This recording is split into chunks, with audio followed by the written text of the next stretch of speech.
So hello guys, welcome back to ozone classes. Last lecture में हमने metallurgy complete कर लिया था और आज हम लोग पढ़ेंगे पॉलीमर्स।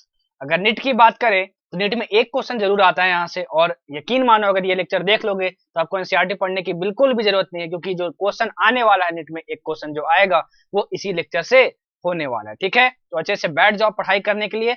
और मैं आपको बता दूं कि हमारा जो खुद का ऐप है मार्क्स अप, हमारा जो खुद का ऐप है मार्क्स अप, उस पे एक क्रैश कोर्स लॉन्च हुआ है जिसका नाम है sigma star PCB crash course, जो कि नीट 2021 के लिए बनाया गया है। ये जो बैच है हमारा ऑलरेडी 16th ऑफ मार्च से ऑलरेडी स्टार्ट हो चुका है। ठीक है, इसका बहुत बहुत बहुत अफोर्डेबल प्राइस रखा गया है, ओनली ₹2497, दैट इज अप्रोक्सीमेटली 2500। ठीक है, इस 2500 प्राइस में आपको लाइव लेक्चर्स भी मिलेंगे, आपको रिकॉर्डेड लेक्चर्स भी मिलेंगे, आपको वीकली डाउट सेशन मिलेगा, आपको प्रीवियस ईयर क्वेश्चंस के वीडियो सॉल्यूशंस भी मिलेंगे, आपको डीपीपीज भी मिलेगा, आपको टेस्ट सीरीज भी मिलेगा, और इस टेस्ट सीरीज के आपको टेक्स्ट सॉल्यूशंस भी मिलेंगे और वीडियो सॉल्यूशंस भी मिलेंगे। ठीक है, और मजा आ जाएगा भाई, क्योंकि ये जो क्रैश कोर्स है वो उन बच्चों के लिए भी है जिनको कुछ भी नहीं आता, और जिनको सब कुछ आता है उन बच्चों के लिए भी है। ठीक है, मतलब आपको अगर कुछ भी नहीं आता, आप 0% से 100% पे भी जाना चाहते हो ना, तो ये क्रैश कोर्स बिल्कुल आपके लिए ही है। तो अगर आप अभी तक नहीं परचेस किए हो और चाहते हो परचेस करना, अपनी प्रिपरेशन अच्छे से करना, तो ज्वाइन कर लो, क्योंकि ऑलरेडी ये 16 मार्च से स्टार्ट हो चुका है। तो आपको जितनी भी वीडियोज हैं आपको रिकॉर्डेड फॉर्मेट में मिल जाएंगे, तो आप अपने बैकलॉग्स भी क्लियर कर सकते हो। ठीक है, अगर मैं बात करूं टीचर्स की, तो हमारे अजय यशपाल सर, जो कि बंसल क्लासेस में केमिस्ट्री के एचओडी रह चुके हैं, आपको केमिस्ट्री पढ़ाएंगे। हमारे प्यारे से नितेश देवनानी सर, जो कि आकाश इंस्टीट्यूट में पढ़ा चुके हैं, वो भी आपको केमिस्ट्री पढ़ाएंगे। हमारे Rohit Agarwal sir physics expert, जो कि आपको फिजिक्स पढ़ाएंगे। और हमारे प्यारे से नन्हे मुन्ने से विपिन कुमार शर्मा सर आपको बायोलॉजी पढ़ाएंगे। ठीक है, तो अगर कोर्स लेना है तो ले लो, ठीक, नहीं लेना तो कोई बात नहीं। चलो सर, जरा आप ये बता दो कि हम इस मार्क्सअप ऐप को इंस्टॉल कैसे करें, मतलब कैसे देखें कि कैसे कोर्स लेना है हमें। तो आपको क्या करना है, अपना प्यारा सा मोबाइल उठाना है, प्ले स्टोर खोलना है, प्ले स्टोर खोलते ही आपको मार्क्सअप लर्निंग ऐप सर्च करना है। जैसे ही आप मार्क्सअप लर्निंग ऐप सर्च करोगे, ठीक है, तो आपको हमारा ऐप मिल जाएगा मार्क्सअप, उसको इंस्टॉल कर लेना। इंस्टॉल करते ही एक छोटा सा रजिस्ट्रेशन मांगेगा, उसको रजिस्टर कर लेना ऐप पर। और रजिस्ट्रेशन करते ही अब जैसे ही ऐप खोलोगे तो आपको सबसे पहले फ्रंट पेज पे ही आपको हमारा प्यारा सा क्या मिल जाएगा, कोर्स मिल जाएगा 2497 का। इस पे क्लिक करना और चाहो तो परचेस कर लेना। ठीक है, चलो बढ़ते हैं आगे। और मैं आपको बता दूं, बहुत सारे बच्चे पूछ रहे थे सर आपने फिजिक्स पढ़ाई कहाँ है। इसी चैनल ओजोन क्लासेस पे, ठीक है, आप प्ले सेक्शन में जाना और देखना physics crash course by ozone classes नाम से एक अलग से प्लेलिस्ट बना होगा, जिसमें 34 वीडियोस आपको मिलेंगे, जिसमें क्लास 11th का हर एक चैप्टर, क्लास 12th का हर एक चैप्टर मैंने नीट 2020 के लिए करवाया था, और उसको आप अगर चाहो तो नीट 2021 के लिए भी यूज कर सकते हो। ठीक है, और बहुत भयंकर रिव्यूज आया था भाई, मतलब बहुत अच्छा रिव्यू आया था उसका, क्योंकि डायरेक्ट उठ के क्वेश्चन आया था, चाहे वो वेक्टर्स हो चैप्टर, चाहे वो मोशन इन प्लेन हो, चाहे वर्टिकल सर्कुलर मोशन हो, चाहे वर्क एनर्जी पावर हो, चाहे इलेक्ट्रोस्टैटिक्स हो, चाहे सेमीकंडक्टर हो, चाहे मॉडर्न फिजिक्स हो, हर एक चैप्टर मैंने इस प्लेलिस्ट में करवाया हुआ है। ठीक है, और तो और मैंने नीट 2020 के बच्चों के लिए क्या करवाया था, फिजिकल केमिस्ट्री का हर एक चैप्टर करवा दिया था, चाहे क्लास 11 का हो चाहे क्लास 12 का हो। और तो और GOC part 1, GOC part 2, GOC part 3, isomerism, hydrocarbons, haloalkanes, aldehydes, ketones, amines, सब कुछ मैंने करवा दिया था। मतलब पूरी ऑर्गेनिक केमिस्ट्री और पूरी फिजिकल केमिस्ट्री मैंने ओजोन क्लासेस में ही करवाया था। और प्ले सेक्शन में आप जाना, chemistry one shot lecture from ozone classes से आपको ये सारी वीडियोस मिल जाएंगे। टोटल 27 वीडियोस हैं। तो नीट 2021 के लिए चाहो तो आप देख सकते हो, आपके लिए बहुत ज्यादा बेनिफिशियल होने वाला है। प्योरली नीट ओरिएंटेड है और direct line to line question उठ के आया था भाई। ठीक है, चलो आज हम लोग पढ़ेंगे पॉलीमर्स। जितना पढ़ाऊंगा, जो पढ़ाऊंगा, बस उसके बेसिस पे नोट्स बना लेना, आपको एनसीईआरटी पढ़ने की जरूरत नहीं है। यकीन मानो, बस यहीं से क्वेश्चन आएगा। और पॉलीमर्स चैप्टर्स की मैं अगर बात करूं, तो पॉलीमर्स चैप्टर्स में याद रखने वाली ज्यादा चीजें हैं नीट पॉइंट ऑफ व्यू से। आप कितना याद रख पाते हो, सिर्फ एक क्वेश्चन आएगा, लेकिन वो जो एक क्वेश्चन होगा बहुत ज्यादा इजी होगा और इसी लेक्चर से होगा। तो जो जो बोलूंगा, जो जो लिखूंगा, जो जो हाईलाइट करूंगा और जो जो अंडरलाइन करूंगा, उसके बेसिस पे आप नोट्स बना लेना भाई। ठीक है, जितना समझाने की जरूरत है उतना समझाऊंगा भी। देखो, अगर तुम कोई भी मॉलिक्यूल ले लो, ठीक है, और कोई भी प्रेशर, टेम्परेचर और फेवरेबल कंडीशन देख के इन मॉलिक्यूल्स को तुम जोड़ दो आपस में बहुत लंबे चेन में, तो जो बनता है ना, उसको हम लोग बोलते हैं पॉलीमर। क्या उसको हम लोग बोलते हैं, पॉलीमर। और जिस मॉलिक्यूल से बनता है ना, उसको हम लोग बोलते हैं मोनोमर। क्या बोलते हैं उसको हम लोग? मोनोमर। तो जो पॉलीमर्स होते हैं वो क्या होते हैं? वो बहुत ही लंबे चेन वाले मॉलिक्यूल्स होते हैं। तो लंबे चेन वाले मॉलिक्यूल्स हैं तो जाहिर सी बात है, अगर लंबे चेन वाले मॉलिक्यूल्स हैं उसको स्ट्रांगली बॉन्ड करना है तो वो कोवैलेंट बॉन्ड से जुड़े होते हैं, और लंबे चेन में है तो उनका मॉलिक्यूलर मास बहुत ही ज्यादा होगा, मॉलिक्यूलर मास बहुत ही ज्यादा होगा। तो जो पॉलीमर्स के जो मॉलिक्यूलर मास होते हैं ना, वो 10 का पावर 3 टू 10 का पावर 7 यू के बीच में होता है भाई। जनरली ये पूछा जा चुका है क्वेश्चन। और तो और जो पॉलीमर्स होते हैं, जो पॉलीमर्स होते हैं उनका दूसरा नाम भी है मैक्रोमोलिक्यूल्स। क्या? मैक्रोमोलिक्यूल्स। पॉलीमर्स को हम लोग क्या बोलते हैं? मैक्रोमोलिक्यूल्स भी बोलते हैं। और इस मॉलिक्यूल को हम लोग मोनोमर बोलते हैं। तो मोनोमर से पॉलीमर बनाने वाले प्रोसेस को हम लोग क्या बोलते हैं? पॉलीमराइजेशन। पॉलीमराइजेशन। जो जो बोल रहा हूं, जो जो लिख रहा हूं, कुछ भी स्किप मत करना, और जो जो हाईलाइट कर रहा हूं ये पूरा पूरा लिखने की जरूरत नहीं है अपने नोट्स में। क्या बोला, जो लिखा, जो अंडरलाइन किया, जो हाईलाइट किया, बस उतना डाल लो, काफी है। बढ़ते हैं आगे। सर थोड़ा सा एग्जांपल दे दो। बिल्कुल बताऊंगा, एग्जांपल दे के बताऊंगा। देखो, अगर मैं इथीन मॉलिक्यूल की बात करूं तो इथीन को क्या बोलते हैं? CH2 double bond CH2। तो सर यहाँ N क्या लगा हुआ है? N मतलब क्या हुआ कि इसके N मॉलिक्यूल्स तुम लिए हो, मतलब बहुत सारे तुम मॉलिक्यूल्स लिए हो। तो तुम कोई फेवरेबल कंडीशन, प्रेशर, टेम्परेचर देके इसका तुम पोलीमराइजेशन करवा दिए तो क्या होगा? ये आपस में जुड़ जाएंगे। क्या जुड़ जाएंगे? आपस में जुड़ जाएंगे, बहुत लंबे चेन में जुड़ जाएंगे।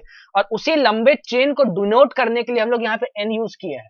N मतलब क्या? ये CH2 CH2 CH2 CH2 CH2 CH2 CH2 CH2 ऐसे लंबे चेन में जुड़ा हुआ है। तो आप देख सकते हो कि जो इथीन है, यहाँ पे क्या था? CH2 था, यहाँ पे CH2 था, यहाँ भी CH2, यहाँ भी CH2, और इस N का मतलब क्या हुआ? ये N नंबर ऑफ टाइम्स जुड़ा हुआ है, CH2 CH2 CH2 CH2, तो लंबे चेन में जुड़ा हुआ है। तो ये जो तुम्हारा पॉलीमर बनता है ना, उसको हम लोग बोलते हैं पॉलीथीन पॉलीमर। क्या बोलते हैं हम लोग? Polythene polymer. इसमें रिपीटिंग यूनिट क्या है? देखो, CH2 CH2 CH2 CH2 CH2। तो पूछा जाता है ये क्वेश्चन कि बताओ पॉलीथीन पॉलीमर में रिपीटिंग यूनिट कौन सा होता है? तो वो होता है CH2 CH2। और किस चीज से वो बना है? वो बना इथीन से।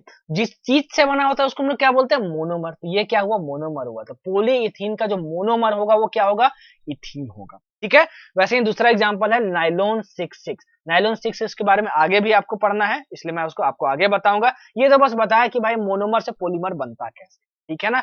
चलो बढ़ते हैं आगे और हम देखते हैं पॉलीमर्स कितने टाइप्स के होते हैं। पॉलीमर्स को क्लासिफाई करने का बहुत सारा तरीका होता है। सबसे पहला तरीका ये होता है सोर्स, कि जो पॉलीमर तुम बना रहे हो वो आपको मिल कहां से रहा है। ठीक है, वो आपको मिल कहां से रहा है। अगर वो आपको नेचर से मिलता है पॉलीमर तो आप उसको बोलते हो नेचुरल पॉलीमर।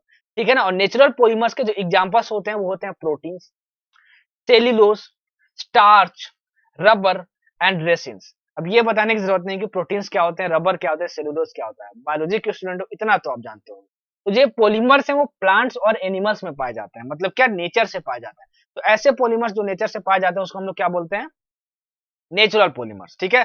दूसरा, सिंथेटिक पॉलीमर्स। सिंथेटिक मतलब क्या हुआ? जो चीज आप बना सको इंडस्ट्रीज में, लेबोरेटरीज में। ठीक है।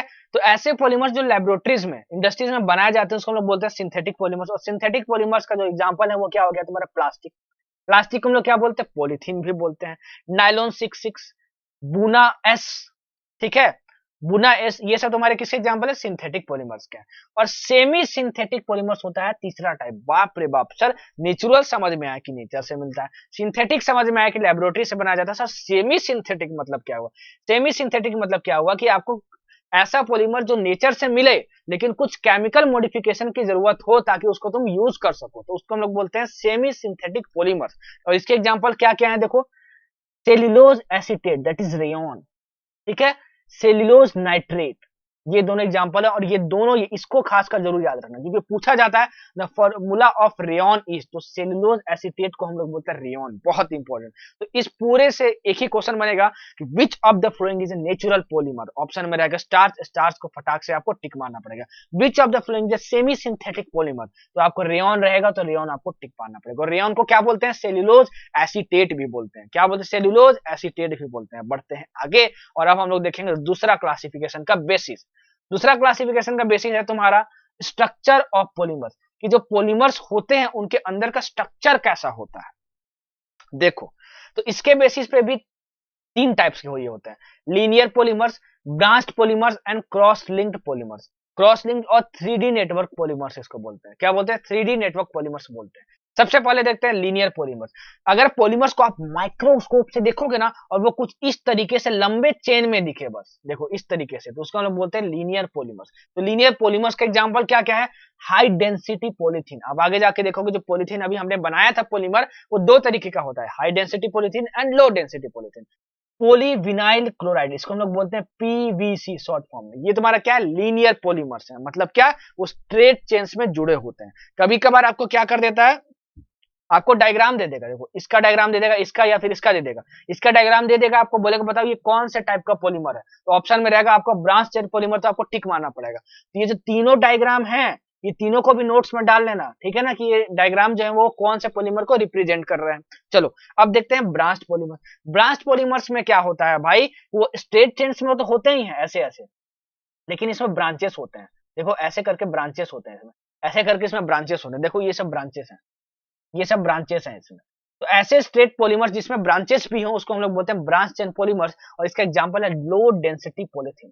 क्या है? Low density polythene. अब मजे की बात क्या, बच्चे यहाँ कंफ्यूज हो जाते हैं लो डेंसिटी और हाई डेंसिटी में।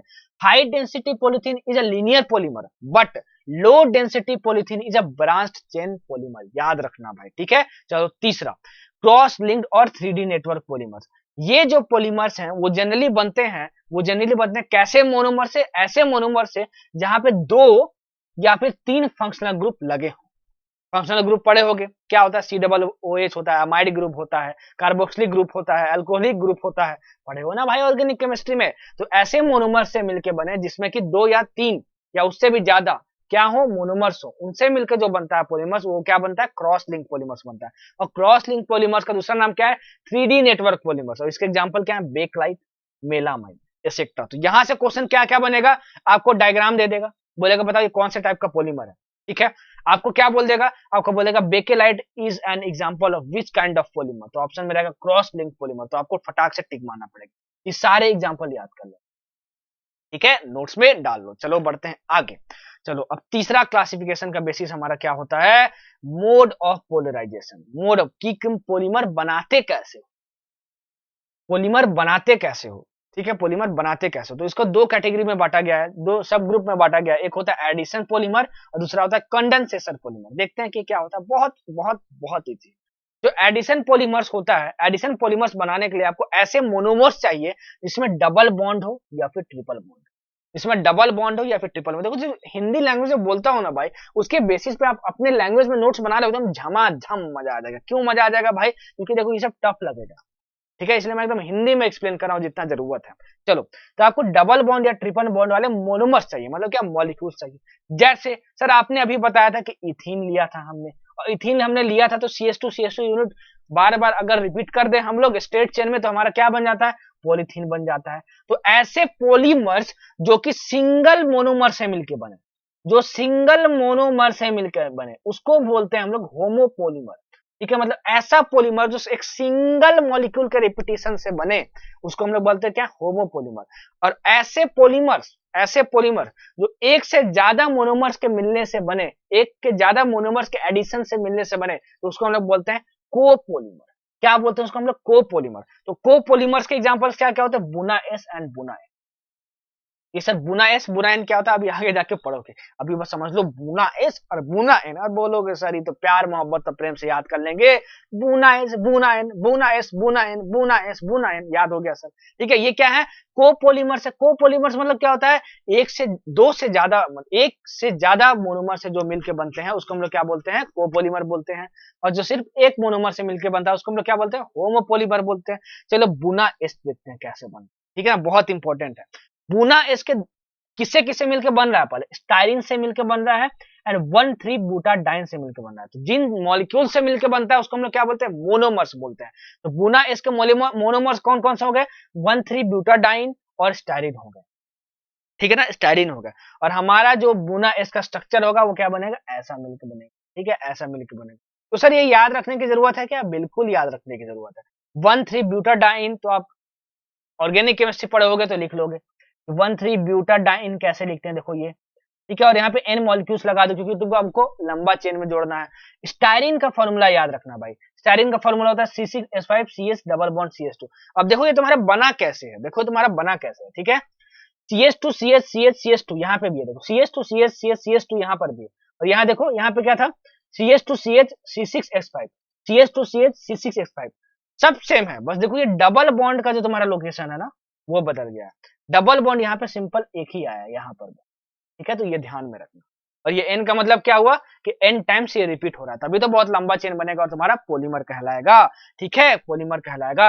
तो बुना इसके मोनोमर्स कौन कौन से होते हैं, 1,3-ब्यूटाडाइन एंड स्टाइरिन होते हैं, ठीक है। आप इसको भले मत याद रखो, ये आपसे कभी नहीं पूछेगा, निट पॉइंट ऑफ व्यू से बोल रहा हूँ, जेई में से पूछ सकता है, निट पॉइंट ऑफ व्यू से पूछ रहा है, लेकिन आपसे ये जरूर पूछ सकता है कि ब्यूना एस के दोनों मोनोमर्स का नाम बताओ, 1,3-ब्यूटाडाइन स्टाइरिन, या फिर इन दोनों का स्ट्रक्चर बताओ, तो दोनों का स्ट्रक्चर ऑप्शन में रहेगा और फटाक से और सटाक से टिक मार देना। तो ये होता है एडिशन पॉलीमर, क्योंकि आप देख रहे हो कि ये दोनों सिंपली जुड़ गए हैं, दिखाया ना तुमको कि CH2 CH CH CH2 यहाँ पे भी है और ये सेम यहाँ पे ये भी है, तो दोनों जुड़ गए तो बन गया, तो इसको हम लोग बोलते हैं एडिशन पॉलीमर। इसमें भी क्या हुआ, CH2 लंबे चेन में जुड़ गया तो तुम्हारा पॉलीथीन बना था, तो इसीलिए हम लोग उसको बोलते हैं क्या, एडिशन पॉलीमर। अब हम लोग देखते हैं कंडेंसेशन पॉलीमर। कंडेंसेशन पॉलीमर में क्या होता है कि अगर दो मोनोमर्स जुड़ते हैं भाई तो कुछ ना कुछ का एलिमिनेशन होता है। एडिशन पॉलीमर्स में क्या हो रहा था, कोई भी चीज एलिमिनेट नहीं हो रही थी, सिंपली जुड़ जा रही थी लंबे चेन में। कंडेंसेशन पॉलीमर में ऐसा नहीं होता, कंडेंसेशन पॉलीमर में कुछ ना कुछ एलिमिनेट होता है। जैसे नाइलॉन 66 का मैं एग्जांपल लूं, जैसे मैं नाइलॉन 66 का मैं एग्जांपल लूं, ठीक है। चलो नाइलॉन 66 कैसे बनता है, नाइलॉन 66 बनता है हेक्सामिथिलीन डाइएमीन, जो कि ये है तुम्हारा, ये, ठीक है, with adipic acid. Adipic acid तुम्हारा ये है तुम्हारा एडिपिक एसिड, ये तुम्हारा क्या है, एडिपिक एसिड है, और ये तुम्हारा हेक्सामिथिलीन डाइएमीन।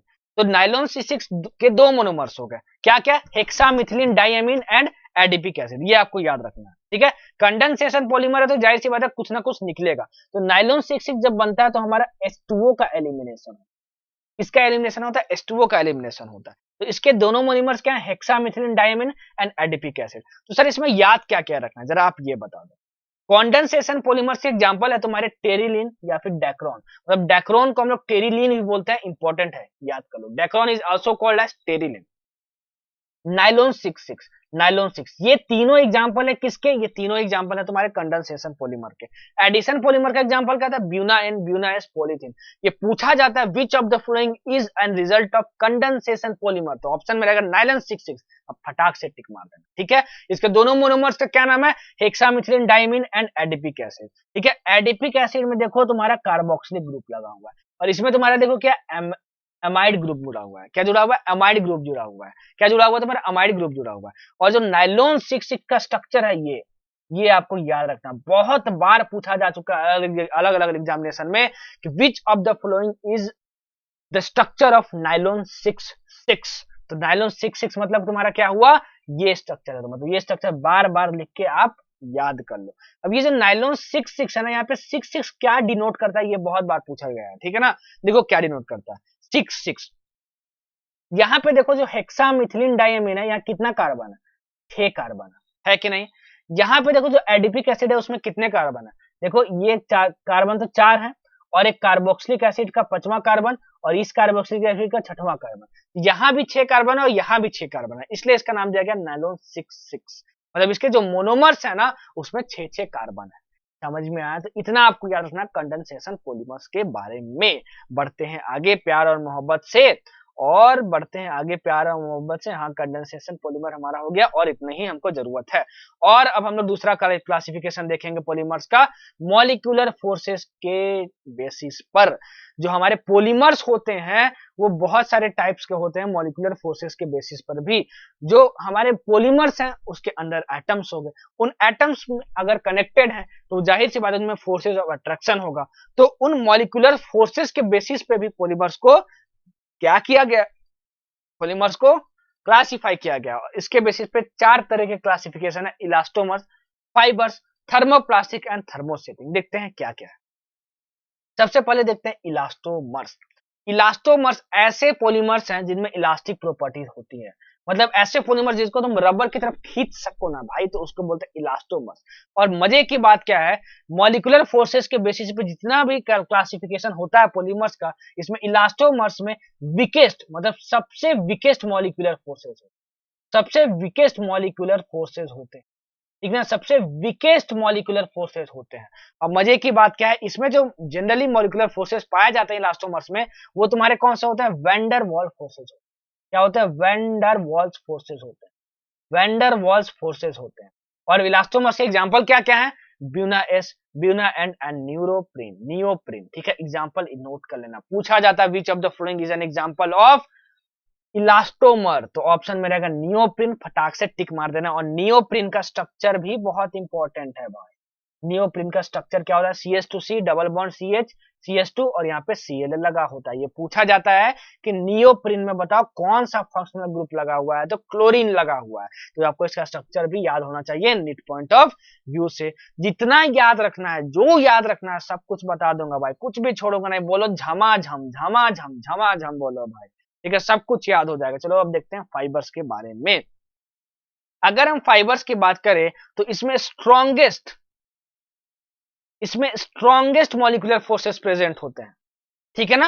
और मजे की बात क्या है, स्ट्रॉन्गेस्ट मॉलिक्यूलर फोर्सेस का जो प्रेजेंस होता है वो क्यों होता है, हाइड्रोजन बॉन्डिंग की वजह से होता है, या फिर dipole dipole interactions between molecules के बीच में होता है। तो ये पूछा जाता है कि जो फाइबर्स होते हैं उसमें स्ट्रॉन्गेस्ट मॉलिक्यूलर फोर्सेस क्यों होते हैं, ड्यू टू हाइड्रोजन बॉन्डिंग और डाइपोल डाइपोल इंटरेक्शन। और इसके एग्जांपल क्या क्या है, नाइलॉन 66 एंड पॉलीस्टर्स। पॉलीस्टर्स मतलब इसमें ईस्टर ग्रुप लगा हुआ, for example Terylene, for example Terylene. तो ये इंपॉर्टेंट है, लिख लेना नोट्स में, लिख लेना नोट्स में भाई, ठीक है। तो फाइबर्स के बारे में बस आपको क्या याद रखना है, फाइबर्स में बहुत स्ट्रॉन्गेस्ट मॉलिक्यूलर फोर्सेस होते हैं, किसकी वजह से होते हैं, हाइड्रोजन बॉन्डिंग की वजह से होते हैं, या फिर डाइपोल डाइपोल इंटरेक्शन की वजह से। इसके एग्जाम्पल क्या क्या है, नाइलॉन 66 एंड टेरिलिन, मतलब जितने भी पॉलीस्टर्स होते हैं, ठीक है। पॉलीस्टर मतलब इसमें ईस्टर ग्रुप जुड़ा हुआ, अभी आगे जाके मैं आपको बताऊंगा। अभी एग्जाम्पल के तौर पे याद कर लो कि ऐसा पॉलीमर जिसमें ईस्टर ग्रुप जुड़ा हो, उसका एक एग्जाम्पल अभी सर ने बता दिया, वो क्या है, टेरिलिन। और टेरिलिन को क्या बोलते थे, डाइक्रोन भी बोलते थे। बोले प्यार मोहब्बत और प्रेम से, सर हम तो आपके स्टूडेंट हैं, हम तो झमाझम करके अभी ही सब कुछ याद कर लिए हैं सर, ठीक है। चलो बढ़ते हैं आगे, और अब हम लोग देखेंगे थर्मोप्लास्टिक पॉलीमर्स के बारे में एंड थर्मोसेटिंग पॉलीमर्स के बारे में। इसको मैं आपको एक साथ बता देता हूँ, थर्मोप्लास्टिक एंड थर्मोसेटिंग पॉलीमर। अब बहुत बार पूछा गया है, बहुत बार पूछा गया, थर्मोप्लास्टिक पॉलीमर्स किसका क्लासिफिकेशन है, मॉलिक्यूलर फोर्सेस के बेसिस का क्लासिफिकेशन, ये हमको समझ में आया। थर्मोप्लास्टिक पॉलीमर्स में क्या होता है कि अगर थर्मोप्लास्टिक पॉलीमर्स तुम यूज करते हो ना, तो इसको बार बार मेल्ट करके अब बार बार रीयूज कर सकते हो तुम। लेकिन थर्मोसेटिंग पॉलीमर्स जो है, उसको एक बार तुम हीट कर दिए ना भाई, और उसके बाद अगर वो पॉलीमर बन गया ना, और तुम उसको यूज कर लिए एक बार, तो दोबारा तुम यूज नहीं कर सकते। वो इनसॉल्युबल मास और इनफ्यूजिबल हो जाता है एक बार यूज करने के बाद, मतलब दोबारा ना मेल्ट करेगा ना दोबारा वो यूज करने लायक होगा। तो बस ये याद रखो thermoplastic polymers and thermosetting polymers के बारे में। जो थर्मोसेटिंग पॉलीमर्स है वो दोबारा बार बार यूज नहीं किए जा सकते, बार उसको मेल्ट करके यूज नहीं किया जा सकता। लेकिन जो थर्मोसेटिंग पॉलीमर्स है ना भाई, थर्मोप्लास्टिक पॉलीमर्स है सॉरी, तो थर्मोप्लास्टिक पॉलीमर्स है ना भाई, उसको बार बार मेल्ट करके बार बार यूज कर सकते हो। और एक बार अगर तुम उसको हीट करके सॉफ्टन करोगे, तो बार बार उसको तुम रिपीटेडली यूज कर सकते हो। ये मजे की बात है इसमें। और इसमें जो तुम्हारे होते हैं इंटरमोलिकुलर फोर्सेज, वो इलास्टोमर से ज्यादा होते हैं और फाइबर से कम होते हैं। इलास्टोमर से ज्यादा है, फाइबर से कम होते हैं। इसके एग्जांपल क्या क्या है, पॉलीथीन, पॉलीस्टाइरिन, पॉलीविनाइल्स। और थर्मोसेटिंग पॉलीमर से क्या है, बेकलाइट, यूरिया फॉर्मेल्डिहाइड रेसिन। बहुत बार पूछा गया कि which of the following is a thermosetting polymer. Option में रहेगा बेकलाइट। एक बार बेकलाइट यूज कर लोगे तो दोबारा आप यूज नहीं कर सकते, एक बार खराब हो गया, ठीक है। तो ये पूछा जाता है, एग्जाम्पल ही तो है भाई पूरे पॉलीमर में, एग्जाम्पल आप याद कर लीजिए तो भाई मजे की बात होगी, ठीक है। चलो पीबीसी का, दैट इज पॉलीविनाइल क्लोराइड। ये क्या, पॉलीविनाइल क्लोराइड, इसका स्ट्रक्चर है, याद कर लो, इंपॉर्टेंट है, नोट्स में डाल लेना। CH2CHCl को क्या बोलते हैं, पॉलीविनाइल क्लोराइड बोलते हैं, ठीक है। बेकलाइट, बेकलाइट किसका एग्जांपल है, थर्मोसेटिंग पॉलीमर का एग्जांपल। बेकलाइट का स्ट्रक्चर भी इंपॉर्टेंट है, इसका स्ट्रक्चर भी बार बार लिख के याद करो। आप इसमें ध्यान दो कि बेकलाइट में 2 OH ग्रुप लगा हुआ है। ये पूछा जाता है कि बेकलाइट में कितना OH ग्रुप है, तो भाई सिर्फ 2 OH ग्रुप है, ठीक है ना। ये इसका रिपीटिंग यूनिट है। क्या है? इसका रिपीटिंग यूनिट है। यहाँ पे N लिखा हुआ है, इसका मतलब क्या, इसी को आपको बार बार रिपीट करना है और बैकलाइट बनाना है, ठीक है। तो इसका भी स्ट्रक्चर आप डाल लो। सर ये याद कैसे करेंगे भाई, कितना सर, कितना याद करें सर। अरे भाई आप सिंपल, एक बेंजीन है, एक बेंजीन है, इन दोनों बेंजीन को CH2 से जोड़ देना और यहाँ OH लगा देना है, OH लगा देना, 10 बार लिखो, अभी ये याद हो जाएगा भाई। अरे बोलो झमाझम, ठीक है। एकदम एनर्जी कम नहीं होनी चाहिए भाई। अभी देखो शायद बोर्ड्स के एग्जाम भी पोस्टपोन हो गए आपका, ठीक है। अब तो टाइम ही टाइम है भाई, मौज करो भाई, मौज करो। देखो मेरा पर्सनल मानना है ये, ठीक है। शायद 1 अगस्त को नीट है ना, 1 अगस्त को, शायद 1 ही अगस्त को नीट, 1 अगस्त को नीट नहीं होने वाला, मेरा ये पर्सनल मानना है। क्योंकि भाई बोर्ड्स तो पोस्टपोन होने वाले हैं कंफर्म, कोरोना केसेस की वजह से, मुझे ऐसा लगता है, अपना पर्सनल ओपिनियन बता रहा हूँ, ठीक है। मुझे तो नहीं लगता कि 1 अगस्त को नीट होगा। इसका मतलब ये नहीं कि बैठ जाओ तुम आराम से, सूख जाओ, और भाई चलो अब रजाई गद्दा निकाल के एसी चला के सोते ना। मेहनत करो, टाइम मिला है तो रैंक बनाओ भाई, कोशिश करो कि 650 से ऊपर लाओ, 650 से ऊपर लाओ। और देखना पेपर यार लास्ट ईयर की तरह ही आने वाला है, पेपर टफ नहीं आएगा, पेपर लास्ट ईयर की तरह ही आएगा। तो अपने आप को तैयार रखो, मेंटालिटी अच्छी रखो कि निकाल लूंगा, निकाल लूंगी, तभी होगा। बहुत सारे बच्चे मैसेज करते हैं मुझे इंस्टाग्राम में, रो रहे हैं भाई सर कैसे करे, कैसे ना करे। करना आपको है, करना आपको है, और उसका कोई उपाय नहीं है। आप 50 मोटिवेशनल वीडियो देख लो कि 40 दिन में कैसे कंप्लीट करेंगे नीट सिलेबस, कुछ नहीं होगा भाई। 40 साल में भी नहीं क्लियर कर पाओगे सिर्फ ऐसे वीडियोस में, अगर अपना टाइम वेस्ट करोगे तो। पढ़ाई करो। मैं नहीं बोलता आप मेरी वीडियोस देखो, आप पूरे यूट्यूब पे आपको जो टीचर पसंद आता हो उस टीचर की पढ़ाई वाली वीडियो देखो, क्योंकि पढ़ाई ही आपका नीट क्वालिफाई करवाएगा, बकैती नहीं। ये नहीं कि 40 दिन में नीट सिलेबस कैसे कवर करें, नहीं होता है भाई। 40 दिन में रिवीजन होता है, नीट सिलेबस कवर नहीं होता है। 40 दिन में आप नीट नहीं निकाल सकते हो। इस गलत फहमी को दूर कर दो। अभी तुम्हारे पास 4 महीने हैं, कम से कम 4 महीने में निकाला जा सकता है। तो किसी भी टीचर को देखो यूट्यूब पे, लेकिन सिर्फ पढ़ाई वाली वीडियो देखो। मेहनत करो यार, आपके लिए बोलता हूँ। कल को मुझे भी खुशी मिलेगी कि आपको मैंने कभी पढ़ाया था। वर्चुअल वर्ल्ड है यार, मतलब हमारी तो बातें भी नहीं हो पाती। ऑफलाइन कोचिंग में था कि हाँ जब बच्चों में इंटरेक्शन हो जाता है, हम लोग में नहीं हो पाता है। तो मुझे क्या मिलेगा, कुछ भी नहीं, यूट्यूब पे पढ़ा रहा हूँ, फ्री में पढ़ा रहा हूँ। आपकी जिंदगी बनेगी ना, आप भी याद कर लोगे, हाँ एक थे सर, लॉ सर, पढ़ा करते थे उनसे, अच्छा पढ़ा लेते थे थोड़ा बहुत।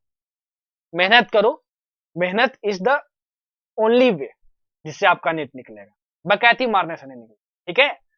तो मेहनत करो, मेहनत करोगे तो सब कुछ मिलेगा भाई।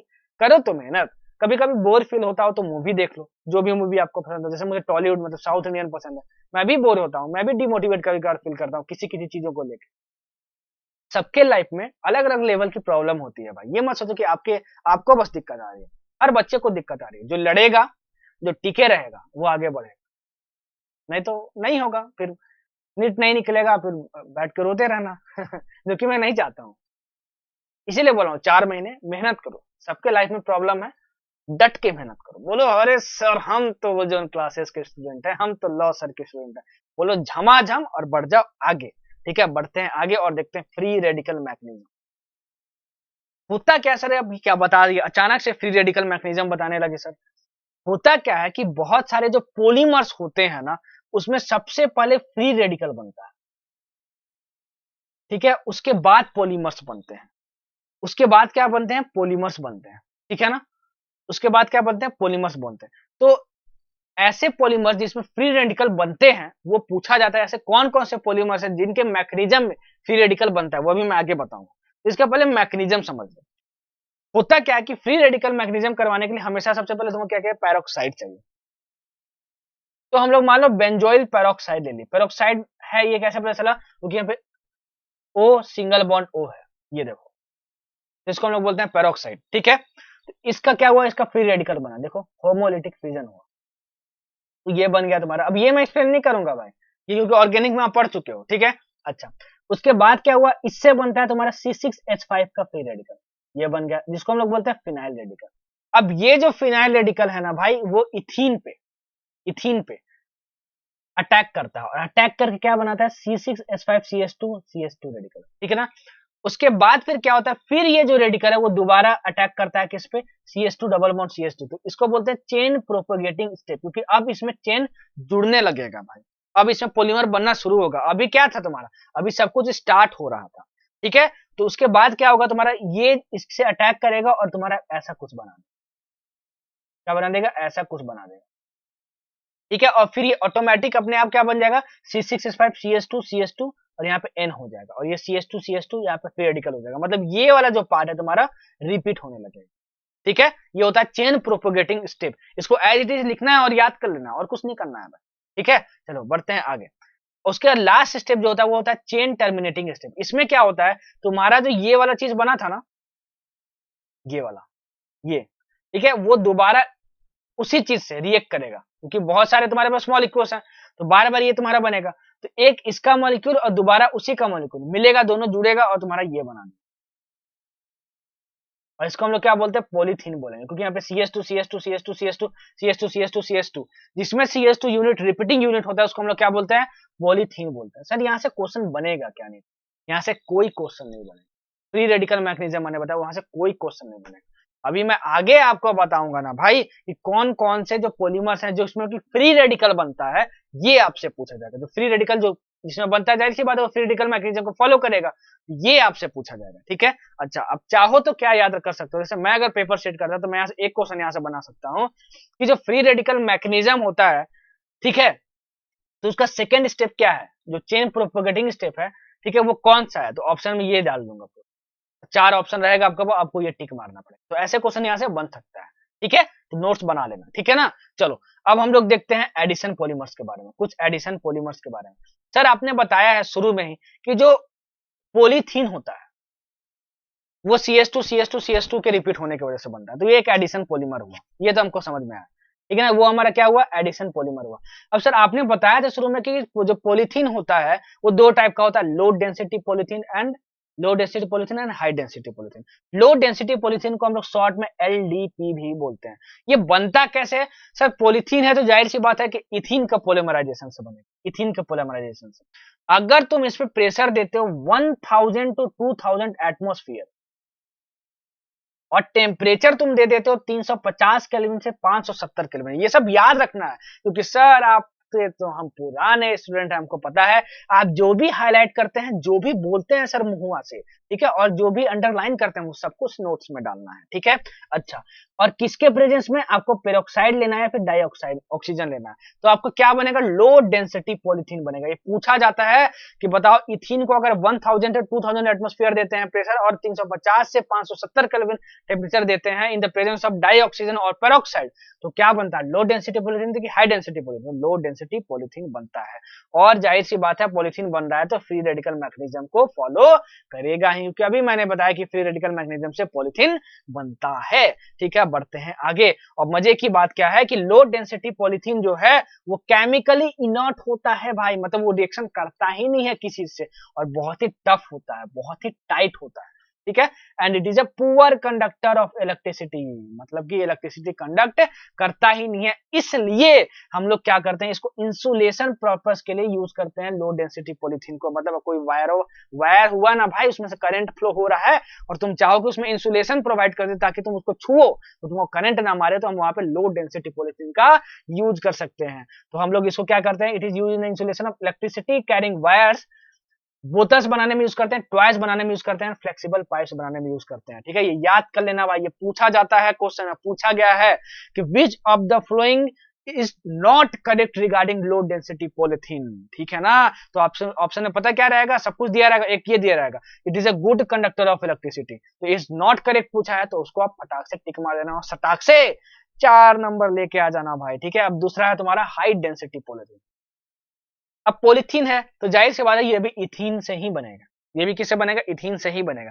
लेकिन इसमें होता क्या है कि जो हम लोग प्रेशर रखते हैं बहुत कम, 6 से 7 एटमॉस्फेयर, तो उसमें कितना रखते थे, 1000 से 2000, और टेम्परेचर कितना रखते हैं, 333 केल्विन टू 343 केल्विन, 343 केल्विन। तो इसको याद कर लेना, इतना अगर टेम्परेचर प्रेशर रखोगे तो हाई डेंसिटी पॉलीथीन बनेगा, और जो वो बताया था उतना रखोगे तो लो डेंसिटी पॉलीथीन बनेगा। और इसको हम लोग क्या करते हैं, इसको हम लोग हाइड्रोकार्बन का एक सॉल्वेंट लेते हैं, जिसमें कि हम लोग एक कैटलिस्ट का यूज करते हैं जिसका नाम है जिगलर नट्टा कैटलिस्ट। जिगर नट्टा कैटलिस्ट को हम लोग क्या बोलते हैं, try ethyl aluminium and titanium tetrachloride. बहुत एग्जाम, बहुत बहुत बहुत इंपॉर्टेंट, बहुत सारे एग्जामिनेशन में पूछा जा चुका है कि जिगर Natta catalyst high density polythene को बनाने में यूज करते हैं कि लो डेंसिटी पॉलीथीन में, तो हाई डेंसिटी पॉलीथीन को बनाने में यूज करते हैं। इसका फॉर्मूला क्या होता है, triethyl aluminium and titanium tetrachloride is called as Ziegler Natta catalyst. ठीक है, हाई डेंसिटी पॉलिथीन जो है वो इस टेम्परेचर प्रेशर पे बनाया जाता है। और मजे की बात क्या है कि लो डेंसिटी पॉलिथीन से ज्यादा टफ और हार्ड होता है ये, और लो डेंसिटी पॉलिथीन की तरह ये भी केमिकली इनर्ट होता है, मतलब वो रिएक्ट नहीं करता है। और जैसे low density polythene bottles, toys, pipes ये सब बनाने में यूज करते हैं, उसी तरीके से जो हाई डेंसिटी पॉलिथीन है, जो बकेट जिसमें आप पानी भर के नहाते हो ना भाई, सुबह सुबह विश्राम करते हो ना, नहाते हो ना भाई, ठीक है, विश्राम बोल रहा हूँ भाई क्या बोलते हैं जी, मतलब नहाते हो ना बकेट में पानी लेके बाल्टी में, उस वो बकेट किससे बना होता है? हाई डेंसिटी पॉलिथीन से बना होता है, बहुत टफ होता है, बहुत हार्ड होता है, तभी तो नहीं टूटता है, कभी कभी गिर भी जाता है तो। और डस्टबिन बनाते हैं, बोतल बनाते हैं, बोलोगे सर बोतल तो यहाँ भी बनाते थे, हाँ भाई, लो डेंसिटी पॉलिथीन और हाई डेंसिटी पॉलिथीन बोतल और पाइप्स दोनों के लिए यूज किया जाता है, लेकिन अगर बकेट्स और डस्टबिन की बात करें तो वो हाई डेंसिटी पॉलिथीन से ही बनाया जाता है। तो इन सारे यूजेस को आप डाल लेना, इनके प्रॉपर्टीज पे और इनके कैरेक्टरिस्टिक पे क्वेश्चन पूछा जाता है। ठीक है, जितना बता रहा हूं, जो बता रहा हूं डाल लो, बोलो झमाझम सर, हमको तो पता है कि यहीं से क्वेश्चन आएगा और हम लोग फाड़ के और चीर के आएंगे सर। ठीक है, चलो बढ़ते हैं आगे। Tough and hard hydrocarbon solvent, chemically inert, tough, poor conductor of electricity. चलो इतना हो गया, अब बढ़ते हैं आगे और हम लोग पढ़ेंगे टेफ्लॉन के बारे में। किसके बारे में? टेफ्लॉन के बारे में। Teflon is manufactured by heating tetrafluoroethylene with a free radical. अब देखो आ गया ना, यहाँ पे फ्री रेडिकल बन रहा है, इसका मतलब क्या कि टेफ्लॉन भी किससे बनता है? फ्री रेडिकल मैकेनिज्म से बनता है। और किसके हीटिंग से बनता है? टेट्राफ्लोरोइथीन। देखो टेट्राफ्लोरोइथीन से इसके एन मॉलिक्यूल्स लोगे और आपस में जोड़ दोगे, ठीक है, तो तुम्हारा क्या बन जाएगा? टेफ्लॉन बन जाएगा। देखो CF2 यहाँ पे, तो CF2 यहाँ पे, ठीक है। और कौन सा कैटलिस्ट यूज करते हैं यहाँ पे? पर सल्फेट कैटलिस्ट यूज करते हैं यहाँ पे। ठीक है भाई, समझ में आया? तो टेफ्लॉन को और क्या बोलते हैं? पॉलीटेट्राफ्लोरोइथीन, पॉलीटेट्राफ्लोरोइथीन। क्या यह फ्री रेडिकल इसमें बनता है? हाँ, फ्री रेडिकल बनता है। टेफ्लॉन का फॉर्मूला क्या होता है? CF2 N number of times. और मजे की बात क्या है कि जो टेफ्लॉन है, they are used for making non stick surface coated utensils. भाई आप घर में यूज करते हो ना, इसमें तेल नहीं चपकता है, कोई चीज चपकती नहीं है। नॉन स्टिक पैन्स, ठीक है, वो किससे बनाई जाती है? वो टेफ्लॉन से बनाई जाती है। किससे बनाई जाती है? टेफ्लॉन की बनाई जाती है। और एक बहुत अच्छी प्रॉपर्टी होती है टेफ्लॉन की कि they are resistant to attack by corrosive agents. मतलब कि टेफ्लॉन से जो चीज बना होता है ना, वो जल्दी कोरोड नहीं करता है। और टेफ्लॉन केमिकली इनर्ट भी होता है, मतलब कि क्या, कि किसी ऑक्सीजन के या किसी के साथ रिएक्ट करके कोरोड नहीं होता है। तो ये पूछा जाता है भाई कि which of the flowing polymer is used for making non stick pans. तो कौन सा है पॉलीमर? टेफ्लॉन है भाई। आएगा यही क्वेश्चन लिखा हुआ, देख लेना, लाइन टू लाइन उठ के आएगा भाई, देख लेना देख लेना देख लेना। देखना तो पूरा इनऑर्गेनिक सीरीज देखना, नहीं तो कुछ मत देखना भाई। ठीक है, यही बोलूंगा आपको। यह हुआ टेफ्लॉन के बारे में। आगे हम लोग देखते हैं पोली एक्राइलोनाइट्रिल के बारे में। पोली एक्राइलोनाइट्रिल में क्या होता है? तुम्हारे देखो साइनाइड ग्रुप लगा, उसका क्या फॉर्मूला होता है? CH2CHCN। ठीक है, ये आपको याद रखना है, पॉली एक्राइलोनाइट्रिल का ये होता है फॉर्मूला। ठीक है, और किससे बनता है? कौन से मोनोमर से बनता है? एक्रिलोनाइट्रिल से मिलकर बनता है। इसका क्या होता है? ये होता है, ये आपको याद रखना है। ठीक है, और इसका यूज कहां होता है पॉली एक्रिलोनाइट्रिल का? हम लोग जो कॉमर्शियल फाइबर्स बनाते हैं इंडस्ट्रीज में, कॉमर्शियल फाइबर्स कौन कौन से होते हैं? ऑर्लोन या फिर एक्रिलन। उसमें क्या क्या किया जाता है? पॉली एक्रिलोनाइट्रिल का यूज किया जाता है। So this is used as an substitute for wool making. ठीक है ना, समझ में आया आपको? तो आपसे पूछा जाता है कि which of the following polymer is used in making commercial fibres such as orlon. तो आप क्या बोलोगे? Polyacrylonitrile. और इसका स्ट्रक्चर आप याद कर लेना भाई। ठीक है, इसका मोनोमर क्या है? एक्राइलोनाइट्रिल। क्या इसमें पेरोक्साइड यूज करते हैं? हाँ बिल्कुल यूज करते हैं। ठीक है, इसमें इसको किस में यूज किया जाता है? It is use as a substitute for wool in making commercial fibres as orlon और एक्रिलन। ऑर्लोन और एक्रिलन बनाने में हम लोग किसका यूज करते हैं? पॉली एक्राइलोनाइट्रिल का यूज करते हैं। समझ में बच्चों? आया समझ में? बढ़ते हैं आगे। चलो अब हम लोग देखते हैं कंडेंसेशन पॉलीमर्स के बारे में। कंडेंसेशन पॉलीमर्स को हम लोग क्या बोलते हैं? स्टेप ग्रोथ पॉलीमराइजेशन भी बोलते हैं। ठीक है, मतलब ऐसे पॉलीमर्स जो कि कंडेंसेशन मेथड से बनते हैं उसको हम लोग क्या बोलते हैं? कंडेंसेशन पॉलीमराइजेशन मेथड, या फिर क्या उसको बोलते हैं? Step growth polymerisation. ठीक है, इसका सबसे बेस्ट एग्जांपल होता है भाई टेरिलीन या डेक्रॉन का बनना, क्योंकि टेरिलीन को क्या बोलते हैं? डेक्रॉन भी बोलते हैं। टेरिलीन को क्या बोलते हैं? डेक्रॉन भी बोलते हैं। इसके दो मोनोमर्स होते हैं, क्योंकि जाहिर सी बात है कंडेंसेशन पॉलीमर है तो एक से ज्यादा मोनोमर्स ही मिलके बनेंगे। क्या कंडेंसेशन करेंगे और क्या बनाएंगे, वो कंडेंसेशन पॉलीमर बनाएंगे। तो टेरिलीन या फिर डेक्रोन का जो मोनोमर्स होता है वो क्या होता है, इथिलीन ग्लाइकोल एंड टेरिफेथलिक एसिड। इसका नाम भी याद कर लेना, ये तो तुम्हारा जनरल नेम होगा, ये कॉमन नेम होगा, ये दोनों नाम भी याद करना कि इथिलीन ग्लाइकोल को हम लोग इथेन 1,2 डायोल बोलते हैं, इसमें 2 OH ग्रुप है। और टेरिफिलिक एसिड को क्या बोलते हैं, बेंजीन 1,4 डाई कार्बोक्सिलिक एसिड बोलते हैं। ये बहुत बार पूछा गया है कि बताओ टेरिलीन के दोनों मोनोमर्स का क्या नाम है, तो इथिलीन ग्लाइकोल एंड टेरिफिलिक एसिड। और टेरिलीन या डाइक्रोन का जो स्ट्रक्चर है भाई वो भी आपको याद होना, बार बार लिखो आपको याद हो जाएगा, बार बार लिखो आपको याद हो जाएगा। ठीक है, एक बार स्ट्रक्चर याद कर लिया ना भाई, तो ये तो आप डिराइव कर ही लोगे कि एथिलीन ग्लाइकोल का क्या स्ट्रक्चर होता है और टेरिफेथलिक एसिड का क्या होता है। क्यों, क्योंकि देखो यहाँ पे बेंजीन है, यहाँ भी बेंजीन है, ये C डबल बॉन्ड O है, यहाँ भी C डबल बॉन्ड O है, और बस यहाँ पे OH जोड़ देना, यहाँ भी OH हो गया। ये C डबल बॉन्ड O है, यहाँ C डबल बॉन्ड O है, यहाँ पे OH जोड़ना, जोड़ दिए तो तुम्हारा ये बन गया। ठीक है, अब देखो यहाँ CH2O है, यहाँ भी CH2O है, यहाँ पे H जोड़ दिए, यहाँ CH2O है, यहाँ भी CH2O, यहाँ पे H जोड़ दिए, बन गया तुम्हारा। तो बस स्ट्रक्चर याद कर लोगे ना भाई, तो आपको दोनों मोनोमर्स के स्ट्रक्चर भी याद होने चाहिए, पूरा आपको याद रखना है। ठीक है, तो टेरिलीन के मोनोमर्स क्या क्या है, इथिलीन ग्लाइकोल एंड टेरिफिलिक एसिड, बहुत बार पूछा गया है। और इसका किसका एग्जाम्पल है, कंडेंसेशन पॉलीमराइजेशन का एग्जाम्पल। ठीक है, इसका स्ट्रक्चर याद करना है कि नहीं, हाँ बिल्कुल स्ट्रक्चर याद रखना है, 4 बार लिखो याद हो जाएगा भाई। ठीक है, 4 बार लिखो याद हो जाएगा, घबराना नहीं। ठीक है, क्योंकि आप लॉ सर के स्टूडेंट हो, सर की जो सर से वो धीरे धीरे पागल हुआ मैं तेरे धीरे धीरे, इसके लिए ओजोन क्लासेस के लिए। ठीक है, अब देखते हैं पॉलीएमाइड्स के बारे में। पॉलीएमाइड्स ऐसे पॉलीमर्स हैं जिसमें एमाइड ग्रुप लगा होता है, मतलब इसमें अमाइड लिंकेज प्रेजेंट होता है। अमाइड मतलब क्या, जिसमें NH NR ग्रुप लगा हो जाए, NR मतलब ये नाइट्रोजन और इसके साथ क्या कार्बन चेन लगा हो, तो क्या बोलते हैं हम लोग, पॉलीएमाइड्स बोलते हैं। वो क्या बोलते हैं, पॉलीएमाइड्स बोलते हैं। जैसे मान लो नाइलॉन 6,6, नाइलॉन 6,6 का सर आपने अभी स्ट्रक्चर याद करवाया था, देखो ऐसा स्ट्रक्चर होता है। ठीक है, अभी सर ने याद करवाया था, बहुत इंपॉर्टेंट है, स्ट्रक्चर याद रखना है। इसमें तुम देखो यहाँ पे अमाइड लिंकेज है, मतलब अमाइड ग्रुप यहाँ पे लगा हुआ है। So nylon 6,6 is an example of polyamide. ये पूछा जाता है भाई, which of the following is an example of polyamide polymer, तो नाइलॉन 6,6 रहेगा और नाइलॉन 6 भी रहेगा एग्जांपल। दोनों क्या है, अमाइड ग्रुप के तुम्हारे क्या है, एग्जांपल्स हैं। ठीक है, अब मजे की बात है, ये तो मैं तुमको बता दिया हूँ कि हेक्सामिथिलीन डाइअमीन एंड एडिपिक एसिड से मिलकर बना है नाइलॉन 6,6। अब जो नाइलॉन 6,6 है ना, वो इसका यूज क्या है, इसका 2 यूज आप एक यूज याद रखना, it is use for making bristles for brushes, बहुत इंपॉर्टेंट है। ब्रिस्टल्स मतलब क्या होता है, अरे भाई जो तुम सुबह ब्रशवा करते हो ना, दांत रगड़ते हो ना, तो उसमें जो ब्रश लगा होता है, जो ब्रश लगा होता है ना भाई, हेयर्स टाइप का निकला होता है उसमें तुम्हारे ब्रश में, जिससे रगड़ते हो, उसको हम लोग बोलते हैं ब्रिस्टल्स। क्या बोलते हैं उसको हम लोग, ब्रिस्टल्स। तो वो जिससे बना होता है, वो कौन से पॉलीमर से बना होता है, वो नाइलॉन 6,6 पॉलीमर से बना होता है। ये पूछा गया है बहुत सारे एग्जामिनेशन में कि बताओ कि ब्रशेस के जो ब्रिस्टल्स होते हैं वो कौन से पॉलीमर से बनते हैं, वो बनते हैं नाइलॉन 6,6 से।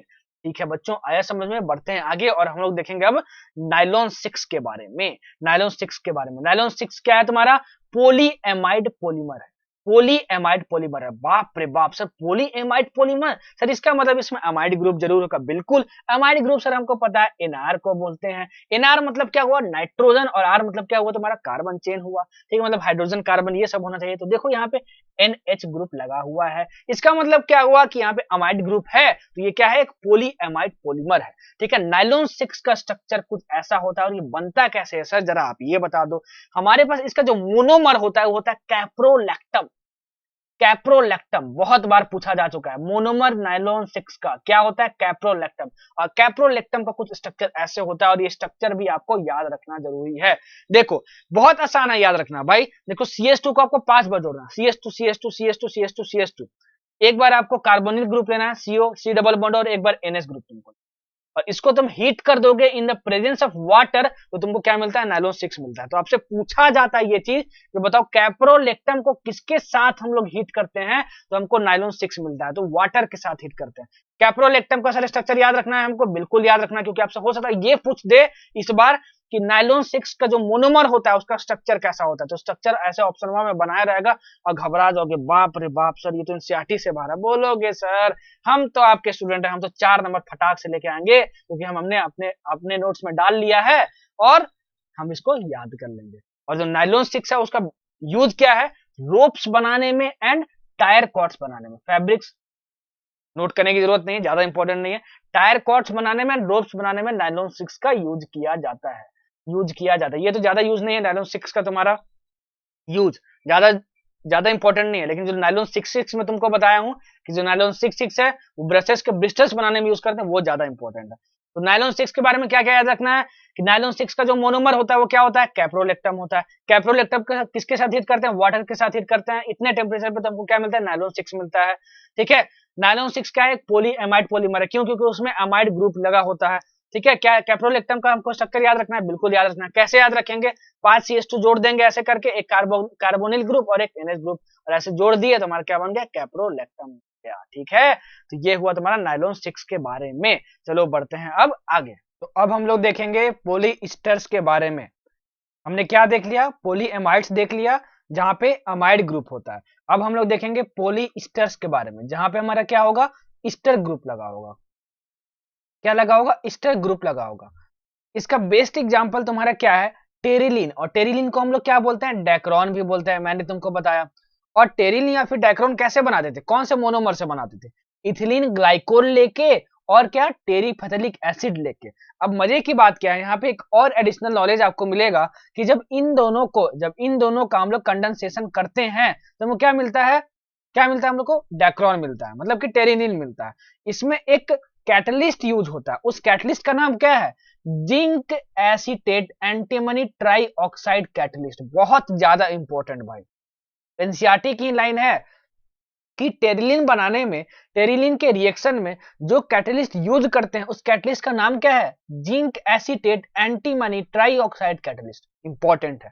और मजे की बात क्या है कि अगर टेरिलीन की प्रॉपर्टीज की बात करें तो टेरिलीन है, it is used in blending with cotton, मतलब कॉटन के साथ मिक्स करने के लिए टेरिलीन यूज किया जाता है ताकि एक बेहतरीन कपड़ा बनाया जा सके। और जो टेरिलीन हमारा होता है वो क्रीज रेजिस्टेंट होता है। बाप रे बाप सर, क्रीज रेजिस्टेंट मतलब क्या हुआ, अरे भाई कभी कभार आप जब स्कूल जाते होगे तो जब नीचे पैंट पहनते हो ना तो बोलते हो ना क्रीज बना दिया जाए, उस पे क्रीज बन जाए पैंट पर, तो वो क्रीज नहीं बनता है अगर वो टेरिलीन का कपड़ा बना होता है। तो समझ में आया, मतलब अगर उसमें टेरिलीन पॉलीमर होता है तो क्रीज बनाना पैंट पे ज्यादा मुश्किल होता है। सो टेरिलीन इज क्रीज रेजिस्टेंट। ये बहुत बार पूछा गया है एग्जाम में कि बताओ भाई ऐसा कौन सा पॉलीमर है जिसमें ईस्टर ग्रुप होता है, तो डेक्रोन या फिर टेरिलीन। या फिर आप ये आपसे पूछ सकता है कि बताओ कि ऐसा कौन सा पॉलीमर है जो क्रीज रेजिस्टेंट होता है और कॉटन के साथ ब्लेंडिंग में यूज किया जाता है, तो क्या बोलोगे, डेक्रोन या टेरिलीन। समझ में आया, तो ये था पॉलीस्टर के बारे में। पॉलीस्टर का एक एग्जांपल बस याद रखना है, क्या, डेक्रोन, क्या, डेक्रोन। ठीक है, बढ़ते हैं आगे और हम लोग पढ़ेंगे अब कौन से पॉलीमर के बारे में, फिनॉल फॉर्मेल्डिहाइड पॉलीमर के बारे में। मजे की बात क्या है, these are the oldest synthetic polymers. ये पूछा जाता है भाई, ये बताओ कौन से पॉलीमर्स ओल्डेस्ट सिंथेटिक पॉलीमर्स हैं, सबसे पुराने सिंथेटिक पॉलीमर्स हैं, तो वो कौन से हैं, फिनॉल फॉर्मेल्डिहाइड पॉलीमर्स। अब ये कैसे होता है, कैसे बनता है, क्या है इसमें, क्या होता है, हम लोग फिनॉल का, देखो ये फिनॉल का रिएक्शन करवाते हैं हम लोग फॉर्मेल्डिहाइड के साथ।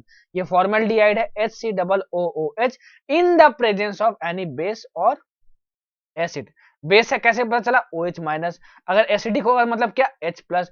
तो जब हम लोग फिनॉल का जब HCOOH दैट इज फॉर्मल्डिहाइड के साथ रिएक्शन करवाते हैं ना तो हम लोग को मल्टीपल प्रोडक्ट्स मिलते हैं। देखो कुछ इस तरीके से, ये आपको याद नहीं रखना है, ठीक है, कुछ इस तरीके से। अगर इसमें से कोई एक प्रोडक्ट मैं उठाऊं, जैसे मान लो इसको उठाता हूं, इसको उठाता हूं और इसका रिएक्शन देखो, इसका रिएक्शन, ठीक है, मैं दोबारा फिनॉल के साथ करवा दूं तो होता क्या है, हमारा नोवोलैक बनता है, नोवोलैक बनता है। तुम्हारा जो फिनॉल है वो क्या होता है, वो तुम्हारा फिनॉल क्या है, CH2 बॉन्ड से, CH2 बॉन्ड से, देखो CH2 बॉन्ड बॉन्ड से जुड़ जाता है। मतलब कि क्या, कि अगर तुम फिनॉल को तुम फॉर्मेल्डिहाइड के साथ रिएक्शन करवाओगे तो बहुत सारे प्रोडक्ट्स बनते हैं। इसमें से इस प्रोडक्ट को लो और उसको दोबारा फिनॉल के साथ रिएक्शन करवाओ। क्या करवाओ, फिनॉल के साथ रिएक्शन कराओ। जैसे ही फिनॉल के साथ रिएक्शन कराओगे तो फिनॉल जो है वो CH2 ग्रुप से जुड़ जाते हैं और ये जो बनता है उसको बोलते हैं नोवोलैक। बहुत इंपॉर्टेंट। और इस नोवोलैक का यूज पेंट्स में किया जाता है, पेंट्स बनाने में यूज किया जाता है भाई। This novolac is used in paints, बहुत इंपॉर्टेंट पॉइंट है। और इस नोवोलैक का स्ट्रक्चर भी आपको याद रखना है, पूछा जाता है कि which of the following is the correct structure of novolac. देखो ये सब फिनॉल हैं और CH2 ग्रुप से जुड़े हुए हैं, इतना सिंपल है, बस याद रखना। ठीक है, आपको CH2 ग्रुप से जोड़ना है और फिनॉल बना देना। Phenol CH2 group, phenol CH2 group, phenol CH2 group. तो क्या बन गया तुम्हारा, नोवोलैक बन गया। किसमें यूज करते हैं, पेंट्स में यूज करते हैं, ठीक है। अब अगर तुम प्यारे से बच्चों इस नोवोलैक को हीट कर दोगे, किसके साथ, फॉर्मेल्डिहाइड के साथ, मतलब कि दोबारा HCOOH के साथ इसको क्या करवा दोगे, रिएक्शन इसका करवा दोगे, तो क्रॉस लिंकिंग हो जाती है। क्रॉस लिंकिंग मतलब क्या, कि देखो भाई ये जुड़ जाता है, देखो क्रॉस लिंकिंग ऐसे जुड़ जाता है, देखो जुड़ जाता है कि नहीं।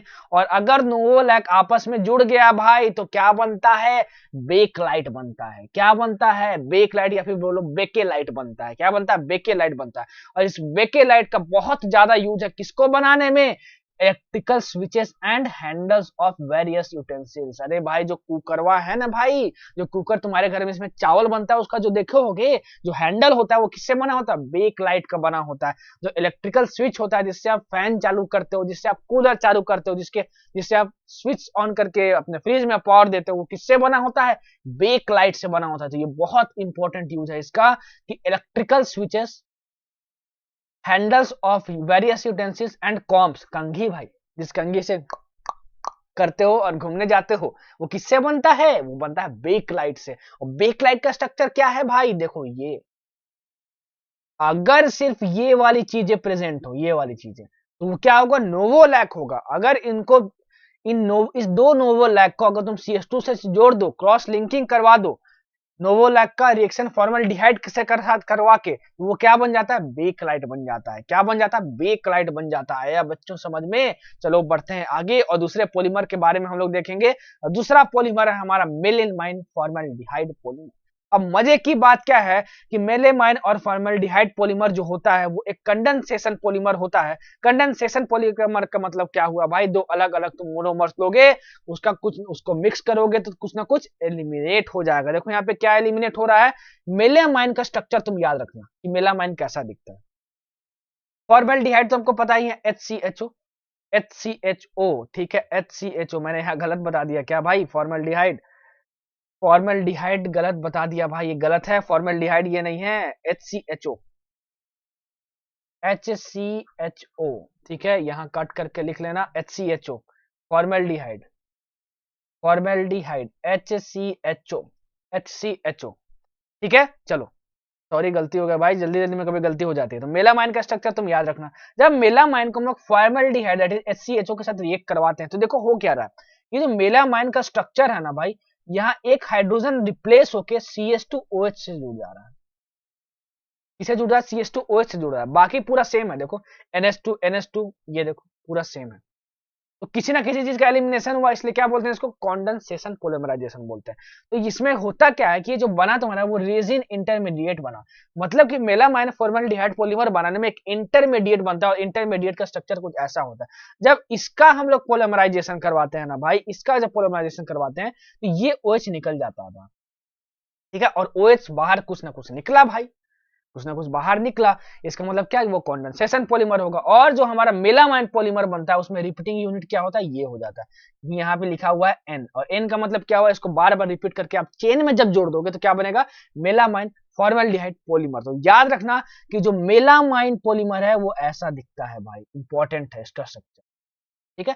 भाई तुमको लग रहा होगा कि ये कितना टफ है, अपने तरीके से याद करो ना, N triple bond, sorry, N 3 बार जुड़ा होना चाहिए, यहाँ NH और यहाँ NHCH2 4 बार लिखोगे आपको याद हो जाएगा। और सबसे ज्यादा क्वेश्चन जो इसमें पूछा जाता है मेलामाइन पॉलीमर से, वो ये पूछा जाता है कि which of the flowing polymer is used in manufacturing of unbreakable crockery. 1000 बार पूछा जा चुका है अलग अलग एग्जामिनेशन में कि ऐसा कौन सा पॉलीमर है जो ऐसे क्रॉकरी को बनाने में, ऐसे यूटेंसिल्स को बनाने में यूज करते हैं। क्रॉकरी होता है ना भाई, जिसको पटक दो तब भी वो टूटता नहीं है, मतलब एकदम पटक नहीं देना है, मतलब हाथ से छूट गया और अगर जमीन पे गिर भी गया वो क्रॉकरी टूटता नहीं है। तो ऐसे क्रॉकरी किससे बनाए जाते हैं, मेलामाइन पॉलीमर से। बहुत बार पूछा जा चुका है कि अनब्रेकेबल क्रॉकरीज को बनाने में कौन सा पॉलीमर यूज करते हैं, तो वो मेलामाइन पॉलीमर है। याद आया, याद आया, एग्जाम में भी अगर बैठोगे तो याद आना चाहिए, ठीक है। समझ में आया आपको बच्चों, नोट्स में डाले ना, जो जो बोल रहा हूँ, जो जो लिख रहा हूँ एकदम झमाझम करके नोट्स में डाल रहा हूँ, एकदम प्यार मोहब्बत और प्रेम से। भाई सर पे भरोसा रखो, खुद पे भरोसा रखो, एकदम मजा आ जाएगा। अब हम लोग पढ़ेंगे रबर के बारे में। अब रबर दो तरीके के होते हैं, या तो नेचुरल रबर होगा या सिंथेटिक रबर होगा। नेचुरल रबर मतलब क्या, जो इन्वायरमेंट में पाया जाए, और सिंथेटिक मतलब क्या, मैन मेड, जो हम लोग बनाए। तो जो नेचुरल रबर होता है ना भाई, जो नेचुरल रबर होता है वो इलास्टोमर होता है। क्यों इलास्टोमर? कौन से पॉलीमर्स होते हैं जिसको पास इलास्टिक प्रॉपर्टीज होती है, जिसको हम लोग फैला सकते हैं। और ये जो तुम्हारा नेचुरल रबर होता है ना भाई, वो जो नेचुरल रबर है उसका एक और नाम है, क्या नाम है, सिस 1,4 पोली आइसोप्रीन। बहुत इंपॉर्टेंट, बहुत इंपॉर्टेंट, बहुत इंपॉर्टेंट। पूछा जाता है बताओ विच of the following is the formula of natural rubber. तो यहाँ पे सिस भी लिखा रहेगा, ट्रांस भी लिखा रहेगा, तो कौन सा सही है तुम्हारा, सिस 1,4 पोली आइसोप्रीन। बहुत ज्यादा इंपॉर्टेंट है, बहुत ज्यादा इंपॉर्टेंट है। और इसका जो मोनोमर होता है वो क्या होता है, आइसोप्रीन। और आइसोप्रीन तो तुम्हारा कॉमन नेम हुआ, ये देखो आइसोप्रीन तुम्हारा ये है, ये याद रखना, बहुत इंपॉर्टेंट है। आइसोप्रीन तो कॉमन नेम हुआ, अब इसका आईओपीएससी नेम लिखो, तो आईओपीएससी नेम लिखोगे तो आईओपीएससी नेम आएगा तुम्हारा 2 मिथाइल 1,3 बुटाडाइन। तो बहुत ज्यादा इंपॉर्टेंट है कि नेचुरल रबर का फॉर्मूला जो होता है वो क्या होता है, सिस 1,4 पोली आइसोप्रीन। और इसका मोनोमर क्या होता है, आइसोप्रीन, जो कि कॉमन नेम है, लेकिन इसका आईओपीएससी नेम क्या होगा, 2 मिथाइल 1,3 ब्यूटाडाइन। समझ में आया बच्चों, समझ में आया? ठीक है, ये बहुत ज्यादा इंपॉर्टेंट है। देखो ये नेचुरल रबर ऐसा है, और ये जो ऐसा स्ट्रक्चर है, इस स्ट्रक्चर को आपको याद नहीं रखना। इस स्ट्रक्चर को हम लोग बोलते हैं क्वाइल्ड स्ट्रक्चर। क्या बोलते हैं हम लोग, क्वाइल्ड स्ट्रक्चर। और ये जो तुम्हारे जो जुड़े हुए हैं ना भाई, वो बहुत वीक बॉन्ड से जुड़े होते हैं, और ये जो बॉन्ड्स होते हैं वो होते हैं वीक वंडरवाल्स इंटरेक्शन। क्या होते हैं, वीक वंडरवाल इंटरेक्शन, मतलब वीक वंडरवाल फोर्सेस से नेचुरल रबर के बीच में जो मॉलिक्यूल्स जुड़े होते हैं वो वीक वंडरवाल फोर्सेस से जुड़े होते हैं। तो यहां से क्या पूछेगा, तो नेचुरल रबर होता है वो सिस 1,4 पोली आइसोप्रीन होता है, उसका मोनोमर क्या होता है, आइसोप्रीन होता है।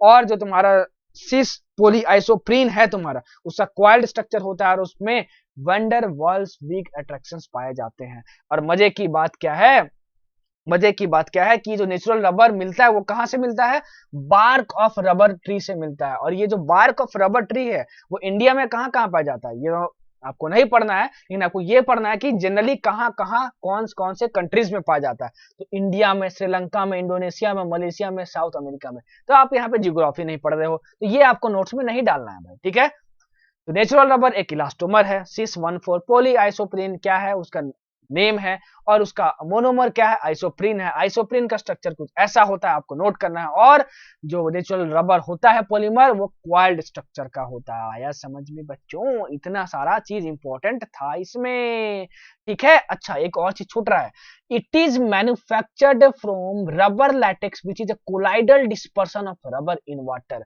अगर हम लोग कोलाइडल सोल्यूशन रबर का वाटर में ले लें तो उससे हम लोग को नेचुरल रबर मिल सकता है, उससे हमको नेचुरल रबर बनाने को मिल सकता है, ठीक है। तो ये आपका हो गया मैन्युफैक्चर। इतने पॉइंट्स नोट्स में डाल लेना, समझ में आ गया होगा जो जो इंपॉर्टेंट था, और जितना एक्सप्लेनेशन की जरूरत थी सब कुछ मैंने समझा दिया। अब इसमें क्या ही एक्सप्लेन करूं भाई, क्या एक्सप्लेन करूं। चलो बढ़ते हैं आगे, सर पे भरोसा रखो बस। अब मजे की बात क्या है ना, कि जो तुम्हारा रबर होता है, नेचुरल रबर, ठीक है ना, वो अगर उसको तुम हाई टेम्परेचर पे रखोगे तो वो सॉफ्ट हो जाता है, मोर देन 335 केल्विन। और अगर उसको लो टेम्परेचर पे रखोगे तो वो ब्रिटल हो जाता है। ये पूछा जाता है कि जो नेचुरल रबर है वो सॉफ्ट कितने टेम्परेचर पे होता है, तो 335 केल्विन से ज्यादा पे, और ब्रिटल 283 केल्विन से नीचे में। और मजे की बात क्या है, इस नेचुरल रबर जो होता है that shows high water absorption capacity, मतलब नेचुरल रबर वाटर के साथ उसको तुम कांटेक्ट में जाओगे तो वाटर को बहुत तेजी से, पानी को बहुत तेजी से एब्जॉर्ब कर लेता है। और तो और नॉन पोलर सॉल्वेंट्स में ये सोलबल होता है natural rubber, and it is non resistant to attack by oxidising agent. मतलब क्या हुआ कि नेचुरल रबर को अगर तुम ऑक्सीडाइजिंग एजेंट के साथ रखो तो ऑक्सीडाइज कर जाता है, और वो नेचुरल रबर नहीं रहता है, उसकी प्रॉपर्टीज डिफरेंट हो जाती हैं। इसलिए हम लोग वल्कनाइजेशन ऑफ रबर करते हैं ताकि उसकी प्रॉपर्टीज को इंप्रूव किया जा सके, ठीक है। और वल्कनाइजेशन के लिए हम लोग क्या करते हैं कि जो भी हमारा रबर होता है उसको हम लोग सल्फर के साथ हीट करते हैं। किसके साथ हीट करते हैं, सल्फर के साथ हीट करते हैं। और ये सल्फर करता क्या है कि जो ऑक्सीडाइजिंग एजेंट नेचुरल रबर को क्या करता था, रिएक्ट करवा देता था और उसकी प्रॉपर्टीज डिस्ट्रॉय कर देता था। तो सल्फर क्या करता है कि जो भी रिएक्टिव साइड्स नेचुरल रबर में होती हैं वहां पे क्या बना देता है, क्रॉस लिंक्स बना लेता है। क्या बना लेता है, क्रॉस लिंक्स बना लेता है। देखो यहाँ पे ये सल्फर और ये सल्फर, यहां पर है कि नहीं, ये सल्फर और यहाँ पे सल्फर। तो जो भी रिएक्टिव साइड्स होते हैं तुम्हारे, कहाँ पे? नेचुरल रबर में। वहां पे सल्फर क्रॉस लिंक्स बना लेता है और ऑक्सीडाइजिंग एजेंट फिर क्या करता है, वहां से रिएक्ट नहीं कर पाता है, तो नेचुरल रबर की जो प्रॉपर्टीज होती हैं वो वैसे की वैसी रहती हैं, डिस्टर्ब नहीं होती है। तो वल्कनाइजेशन ऑफ रबर में हम लोग क्या करते हैं, किसके साथ हीट करते हैं? सल्फर के साथ हीट करते हैं। क्यों? उसकी प्रॉपर्टीज इंप्रूव करने के लिए। ठीक है। और मजे की बात क्या है कि जो हम लोग टायर रबर बनाते हैं, मतलब कि जो हमारा टायर होता है भाई गाड़ी का, टू व्हीलर का, फोर व्हीलर का, उसमें जो रबर यूज होता है उसमें 5% सल्फर का यूज किया जाता है। 5% सल्फर का यूज किया जाता है, क्योंकि उसमें हम नेचुरल रबर तो यूज करते नहीं है, तो उसका वल्कनाइजेशन करना पड़ेगा। तो कितने परसेंट सल्फर के साथ वल्कनाइजेशन हम लोग करते हैं? 5% सल्फर के साथ हम लोग वल्कनाइजेशन करते हैं भाई, बहुत important. 5% of sulphur is used as a cross linking agent in the manufacture of tyre rubber. बहुत ज्यादा इंपॉर्टेंट, अलग अलग एग्जामिनेशन में ये पूछा जा चुका है भाई बच्चों। ठीक है, समझ में आया? चलो बढ़ते हैं हम लोग अब आगे। अब हम लोग पढ़ेंगे सिंथेटिक रबर्स के बारे में। अभी तक तो हमने देखा जो क्या तुम्हारा क्या था, नेचुरल रबर था तुम्हारा। सिंथेटिक रबर मतलब क्या हुआ? मैन मेड रबर हुआ। सबसे पहला जो सिंथेटिक रबर है वो है तुम्हारा नियोप्रीन। ठीक है, जो नियोप्रीन है ना वो फ्री रेडिकल प्रोपोलिमराइजेशन ऑफ क्लोरोप्रीन से बनता है। मतलब जाहिर सी बात है कि जो नियोप्रीन पॉलीमर होता है वो फ्री रेडिकल मैकेनिज्म के थ्रू बनता है। जो नियोप्रीन होता है भाई उसका स्ट्रक्चर कुछ ऐसा है, इंपॉर्टेंट है याद। और ये इसका मोनोमर क्या होता है? इसका मोनोमर होता है क्लोरोप्रीन, जो कि कॉमन नेम है। और इसका आईयूपीएसी नेम क्या होगा? देखो इसका आईयूपीएसी नेम लिखो, आप आपकी प्रैक्टिस हो जाएगी। क्या होगा? 2 क्लोरो 1,3 ब्यूटाडाइन। तो आप बस क्लोरोप्रीन याद रखना और इसका स्ट्रक्चर याद रखना। ठीक है, आप आईयूपीएसी नेम तो खुद ना खुद लिख ही लोगे। तो ये पूछा जाता है कि नियोप्रीन का बताओ कि कौन होता है मोनोमर? 2 chloro 1,3 butadiene. और इसका स्ट्रक्चर भी याद रखना है नियोप्रीन। नियोप्रीन का स्ट्रक्चर भी, अरे लिखोगे ना भाई, 4 बार अभी लिखो ना वीडियो पॉज करके, तुरंत समझ में आ जाएगा। समझ में आया बच्चों? तुरंत समझ में आ जाएगा आपको। चलो, it has superior resistance to vegetable and mineral oils. It is used for making conveyor belt, gaskets and hoses. बहुत इंपॉर्टेंट पूछा जाता है कि कौन सा पॉलीमर जो है which has superior resistance to vegetable and mineral oils. मतलब अगर तुम नियोप्रीन पॉलीमर को अगर तुम वेजिटेबल ऑयल्स के कांटेक्ट में रखोगे तो उसको कुछ भी नहीं होगा भाई। वेजिटेबल ऑयल्स या मिनरल ऑयल्स उसके साथ रिएक्ट ही नहीं कर पाएंगे। तो कौन सा पॉलीमर है? वो नियोप्रीन पॉलीमर है। अच्छा, बहुत सारे बच्चे मुझसे पूछते हैं सर आप रहने वाले कहाँ के? भाई मैं रहने वाला एमपी का हूँ। मैं मध्य प्रदेश में अभी रहता हूँ। मध्य प्रदेश में मैं कहाँ रहता हूँ? सिंगरौली में रहता हूँ। एक प्यारा सा डिस्ट्रिक्ट है सिंगरौली। सिंगरौली, सिंगरौली प्यारा सा डिस्ट्रिक्ट है एमपी में। मैं यहीं पे रहता हूँ। ठीक है बच्चों, मैं यहीं पे रहता हूँ। ठीक है, चलो तब दोबारा मत पूछना कि सर आप कहाँ रहते हो। सिंगरौली एमपी में रहता हूँ। और पढ़ना आपका काम है, पढ़ाना मेरा काम है, उतना बस करते जाओ। ठीक है, चलो बढ़ते हैं आगे और ब्यूना एन के बारे में देखते हैं। ब्यूना एस तो हमने देखा था, ब्यूना एस तो हमने देखा हुआ था। ठीक है, और अब हम लोग देखेंगे ब्यूना एन के बारे में। मजे की बात क्या है कि जो ब्यूना एस था वो अगर तुम एक्राइलोनाइट्रिल की जगह अगर तुम स्टाइरिन यूज कर दो तो तुम्हारा बनता था क्या? Buena S. अगर तुम एक्राइलोनाइट्रिल यूज करते हो तो तुम्हारा क्या बनेगा? ब्यूना एन बनेगा। और ब्यूना एन क्या है? It is a type of synthetic rubber. It is a type of synthetic rubber. और मजे की बात क्या है कि अगर तुम 1,3 ब्यूटाडाइन के साथ एक्राइलोनाइट्रिल यूज करोगे तो तुम क्या मिलेगा? ब्यूना एन मिलेगा। क्या मिलेगा? ब्यूना एन मिलेगा। और तो तुम्हारा ब्यूना एन है, it is resistant to the action of petrol and it is use in making oil seals is tank lining. बहुत इंपॉर्टेंट है भाई कि कौन सा पॉलीमर जो होता है इस पे पेट्रोल का कोई फर्क नहीं पड़ता है। तो वो कौन सा पॉलीमर है? वो ब्यूना एन है and it is a synthetic rubber. Buna N के तुम्हारे क्या क्या है polymers, monomers? 1,3 butadiene and acrylonitrile. Buna S, S से वहां क्या होता था? स्टाइरिन होता था। ब्यूना एन, एन से यहाँ पे क्या होता था? Nitrile, acrylonitrile. ठीक है, याद हुआ? इतना था आपका ब्यूना एन के बारे में। सर क्या इसका स्ट्रक्चर याद रखना है? बिल्कुल स्ट्रक्चर याद रखना है। ब्यूना एन का ऐसा स्ट्रक्चर होता है। ठीक है सर, कैसे याद होगा? 4 बार बस लिखो भाई इसको देख के, यकीन मानो 4 बार आपको अभी याद हो जाएगा। क्या आप दोबारा ये भूलोगे? हाँ भूलोगे। तो सर कैसे याद रखना है? बस 2-2 दिन पे रिवाइज करते रहना। बस रिवाइज ऐसे नहीं करते हैं, अभी ऐसे रिवाइज नहीं करते हैं भाई कि हाँ अब दोबारा रिवाइज कर रहे हैं तो 4 बार दोबारा लिखेंगे, दोबारा फिर से चौथी बार रिवाइज के दोबारा 4 बार लिखेंगे ना भाई। बस पलट के देख लिया जाता है। पढ़ो आराम से बैठ के, तीसरे चौथे बार रिवाइज करो, आराम से लेट के एक बार पलट लेना, काफी है, उतना याद रहेंगी चीजें। ठीक, बट रेगुलर रहना, एक भी दिन पढ़ाई स्किप मत करना। ठीक है, और मैक्सिमम अगर आप दिन भर में बस 6 घंटा पढ़ पाते हो दैट इज सफिशिएंट।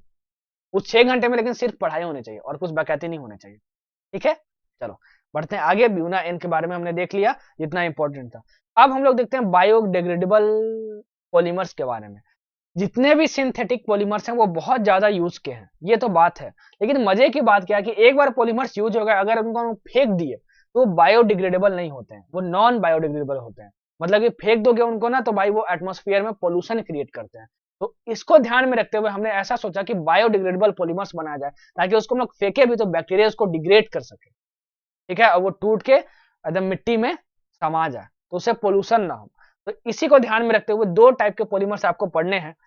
एक पीएचवीवी, क्या पढ़ना है, एक पीएचवीवी पढ़ना है, पीएचबीवी, और एक पढ़ना है नायलॉन टू नायलॉन 6, इसके बारे में पढ़ना है। पूछा जाता है question, which of the following is a biodegradable polymer, तो पीएचबीवी रहेगा ऑप्शन में, आपको टिक मारना पड़ेगा। सबसे पहला पॉलीमर है पीएचबीवी, इसका फॉर्मूला आपसे पूछा जाता है, इसका फॉर्मूला क्या है, मतलब कि इसका नेम क्या है, पोली बीटा हाइड्रोक्सी ब्यूटाटिरेट गो को बीटा हाइड्रोक्सी वैलिरेट। इसको 4 बार पढ़ो, आपको याद हो जाएगा, ठीक है। तो इसका फुल फॉर्म आपको याद रखना है। और मजे की बात क्या है कि पीएचबीवी जो है, ठीक है, ये दो मोनोमर से मिलकर बना है, 3 hydroxy butanoic acid and 3 hydroxy pentanoic acid. इसका स्ट्रक्चर याद रखने की बिल्कुल जरूरत नहीं है, लेकिन आपको ये जरूर याद रखना है कि जो पीएचपीवी है वो बायोडिग्रेडेबल पॉलीमर है। ये क्या है, इसका फुल नेम क्या है, पोली बीटा हाइड्रोक्सी ब्यूटारेट को बीटा हाइड्रोक्सी वैलिरेट, ये आपको याद रखना है। और इसके मोनोमर्स कौन कौन से हैं, 3 hydroxy butanoic acid and 3 hydroxy pentanoic acid. देखो इसमें 3 हाइड्रोक्सी है, इसमें भी 3 हाइड्रोक्सी है, लेकिन यहाँ पे ब्यूटानोइक एसिड और यहाँ पे पेंटानोइक एसिड है। और ये जो पीएचबीवी है ना भाई, this is use in speciality packaging orthopaedic devices and in controlled release of drugs. Important है भाई, मतलब कि बहुत स्पेशल पैकिंग की जाती है जो जल्दी से खराब ना हो, उसमें हम लोग यूज करते हैं कौन से पॉलीमर का, पीएचबीवी का, पीएचबीवी का, ठीक है। And in controlled release of drugs, drugs को पैक करने में भी कौन से पॉलीमर्स का यूज करते हैं हम लोग, पीएचबीवी का यूज करते हैं। तो इसका इंपॉर्टेंट है, याद रखना, ठीक है। उसके बाद हम लोग क्या देखेंगे, nylon two nylon 6, it is also an biodegradable polymer. Nylon two nylon 6 जो है तुम्हारा, उसके मोनोमर्स कौन कौन से होते हैं, glycine and amino caproic acid, ठीक है। इसको दोनों को याद रखना है आपको, इसके मोनोमर्स को। Nylon two nylon 6 is a biodegradable polymer, ये तो आपको याद रखना ही है। और ये किसका मतलब कौन से मोनोमर से मिलकर बनता है, glycine and amino caproic acid, ठीक है। एमिनो कैप्रोइक एसिड का फॉर्मूला ये एंड ग्लाइसिन का फॉर्मूला ये, दोनों आपको याद रखना है। और इसको भी नोट्स में डालना, इसको याद भले इसका स्ट्रक्चर आपको नहीं करना है, लेकिन इस रिएक्शन को आप नोट्स में डालना, ठीक है। तो नायलॉन टू नायलॉन 6 एंड पीएचबीवी, ये दो बायोडिग्रेडेबल पॉलीमर्स हैं जो आपसे पूछा जा सकता है एग्जामिनेशन में, बल्कि पूछा जाएगा, क्योंकि अभी तक बहुत कम बार पूछा गया है, ठीक है। तो पूछा जा सकता है, जो जो इंपॉर्टेंट था बता दिया, इसके अलावा पढ़ने की आपको जरूरत नहीं है, ठीक है। अब लास्ट में हम लोग आते हैं कुछ इंपॉर्टेंट पॉलीमर्स के बारे में हम लोग और देख लेते हैं, जो कि आपके सिलेबस में है। देखो ये जो टेबल है, इसमें बहुत सारे पॉलीमर्स के बारे में मैंने तो बता ही दिया मैंने, ठीक है। स्टाइरिन के बारे में मैंने बता ही दिया vinyl chloride that is PVC के बारे में मैंने बता ही दिया, बेक्लाइट के बारे में मैंने बता ही दिया। मैंने क्या क्या नहीं बताया, ठीक है, पॉलीप्रोपीन, ठीक है, urea formaldehyde resin and glyptal के बारे में नहीं बताया। इसमें सबसे ज्यादा जो इंपॉर्टेंट है वो है ग्लिप्टल। जिस ईयर में मैंने जेईई मेंस दिया था भाई, उस ईयर में ये क्वेश्चन पूछा गया था कि which of the following polymer is used in the manufacture of paints and lacquers, और मैं पढ़ा नहीं था तो मुझसे बना नहीं था। लेकिन अब आपके ईयर में अगर क्वेश्चन आता है तो आप इसको बना के आना। वो कौन सा पॉलीमर है, वो ग्लिप्टल पॉलीमर है। और ये ग्लिप्टल पॉलीमर के मोनोमर्स कौन कौन से होते हैं, इथिलीन ग्लाइकोल एंड फैक्टिक एसिड, ठीक है। ये दोनों इंपॉर्टेंट है, याद करना। तो क्या इसका स्ट्रक्चर याद करने की जरूरत है, नहीं जरूरत है as far as NEET is concern. लेकिन अगर जेईई मेंस की तैयारी कर रहे हो तो भाई याद कर सकते हो। लेकिन मैं नीट के लिए पढ़ा रहा हूं, तो आपको क्या रखना है, glyptal polymer is used in manufacture of paints and lacquers, और इसके मोनोमर्स कौन कौन से होते हैं, ये दोनों होते हैं, ठीक है। अच्छा, यूरिया फॉर्मेल्डिहाइड रेसिन जो होता है, उसके मोनोमर्स क्या क्या होते हैं, यूरिया आयरन फॉर्मेल्डिहाइड, ठीक है। और इसका यूज बता दो सर, जो ज्यादा पूछा जाएगा, this is used for making unbreakable cups and laminated sheets. ऐसे कप जो आपके गलती से हाथ से गिर भी जाए और जब जमीन पे पड़े तो वो टूटे नहीं, तो वो कौन से पॉलीमर से बनते हैं, यूरिया फॉर्मेल्डिहाइड रेसिन से बनते हैं, ठीक है। बेक्लाइट के बारे में मैंने बता ही दिया है आपको, ठीक है। पीवीसी के बारे में मैंने बता ही दिया है आपको, ठीक है। पीवीसी का यूज देख लो, ठीक है, पीवीसी का यूज कर देख लो, पॉलीविनाइल क्लोराइड का। It is used in the manufacture of rain coats, handbags. Rain coat जब बारिश होती है भाई तो आप पहनते हो ना, ताकि आप भीगो नहीं। वो कौन से पॉलीमर से मिलकर बनता है, वो बनता है पीवीसी से, पॉलीविनाइल क्लोराइड से, ठीक है ना। और पॉलीस्टाइरिन, पॉलीस्टायरीन में कौन सा पॉलीमर यूज होता है, कौन सा मोनोमर यूज होता है, वो होता है स्टायरीन। वो क्या होता है, स्टायरीन। और इस पॉलीस्टायरीन का कहाँ यूज करते हैं, टेलीविजन कैबिनेट्स बनाने में एंड रेडियो बनाने में एंड रैपिंग मटेरियल्स बनाने में। ये लेस इंपॉर्टेंट है, चाहो तो स्केप कर सकते हो, लेकिन मैं आपको स्ट्रांगली रिकमेंड करूंगा कि पीवीसी का यूज एंड ग्लिप्टल का यूज और उसका मोनोमर जरूर याद करके जाओ, अपने नोट्स में डालो, खासकर ग्लिप्टल, क्योंकि पूरे पूरे चैप्टर में ग्लिप्टल का थोड़ा सा भी जिक्र नहीं किया गया है और यूरिया फॉर्मेल्डिहाइड रेसिन का भी जिक्र नहीं किया गया। बाकी ये जो भी है, ये सब बेकलाइट हो गया, पीवीसी हो गया, पॉलीस्टायरीन हो गया, पॉलीप्रोपीन हो गया, ये सब का जिक्र किया गया है, लेकिन urea formaldehyde resin and glyptal का जिक्र नहीं किया गया है। तो आप इसको अपने नोट्स में डाल लो, ठीक है, खासकर ग्लिप्टल। ये आपका कंप्लीट हुआ पूरा polymers NEET point of view से। यकीन मानो इतना आप देख लिए, इसके बाद आप पुशअप सीरीज मेरा देख लिए, उसके बाद फिर तुम पीवाईक्यू बना लिए, और पीवाईक्यू में कोई भी अगर नया पॉइंट मिला उसका एक्सप्लेनेशन देख के नोट्स में डाल दिए, तो इससे एक भी क्वेश्चन बाहर नहीं आएगा। यकीन मानो भाई, नीट पॉइंट ऑफ व्यू से इतना सफिशियंट है। जितनी भी इनऑर्गेनिक सीरीज में एक एक चैप्टर करवा रहा हूं ना भाई, पूरा एकदम निचोड़ के रख दे रहा हूं नीट पॉइंट ऑफ व्यू के लिए। याद रखना, जेई में इसमें कुछ एक्स्ट्रा पूछ सकता है, लेकिन नीट में इससे बाहर नहीं पूछेगा। क्या क्या करना है, मेरा पूरा इनऑर्गेनिक का सीरीज देखना है, उसके बाद आपको एनसीईआरटी पढ़ने की जरूरत नहीं है, आप बस मेरा नोट्स पढ़ लेना, काफी है उतना, ठीक है। एनसीईआरटी पढ़ने की जरूरत नहीं है आपको। आप क्या कर लेना, पूरा इनऑर्गेनिक सीरीज देख लेना, पूरा पुशअप सीरीज मेरा देख लेना, पूरा पीवाईक्यूज बना लेना, और पीवाईक्यूज में जो भी नया पॉइंट आपको मिलेगा उसको नोट्स में डाल लेना। इतना मोर देन सफिशियंट है भाई। अगर 15 क्वेश्चन आएगा भाई इनऑर्गेनिक में, तो 15 के 15 क्वेश्चन इन लेक्चर्स में होंगे। इतना ज्यादा सिलेक्टिव और इतना ज्यादा रिफाइन करके आपको पढ़ा रहा हूं, इसी में से होंगे। पेपर आने दो, क्वेश्चन निकाल के दिखा दूंगा। लास्ट ईयर के जो बच्चे हैं वो मेरा फिजिक्स का पूरा क्रैश कोर्स देखे थे और फिजिकल केमिस्ट्री ऑर्गेनिक का क्रैश कोर्स देखे थे, लाइन टू लाइन जो बोला था वही उठ के आया था मैं। तो मुझ पर भरोसा रखो, मेरे कंटेंट पे भरोसा रखो और अपने आप पे भरोसा रखो, क्योंकि मुझ पर भरोसा कर भी लिए तो खुद पे भरोसा नहीं कर पा रहे हो तो कुछ नहीं हो पाएगा, ठीक है। तो खुद पे भरोसा रखो। कोई भी इंसान कमजोर नहीं होता, कमजोर होती है उसकी सोच, सोच को मजबूत करो, ठीक है, हमेशा बोलता हूं मैं। चलो फिर मिलते हैं हम लोग पॉलीमर्स के पुशअप सीरीज में। अगर वीडियो पसंद आई हो तो वीडियो को लाइक करो, वीडियो ना पसंद आई हो तो प्लीज वीडियो को डिसलाइक कर दो, और बताओ मुझे कमेंट में डिसलाइक करने के बाद कि वीडियो क्यों नहीं पसंद आई, ठीक है। चैनल को सब्सक्राइब करो, दोस्तों के साथ शेयर करो, ताकि प्यार मोहब्बत और प्रेम सब में बढ़ते रहे। और बांटना अच्छी बात होती है, शेयर करना अच्छी बात होती है। मिलते हैं अगले लेक्चर में, टट्टा बाय बाय। तब तक नोट्स बना लेना और खूब मेहनत करते रहो। All the best.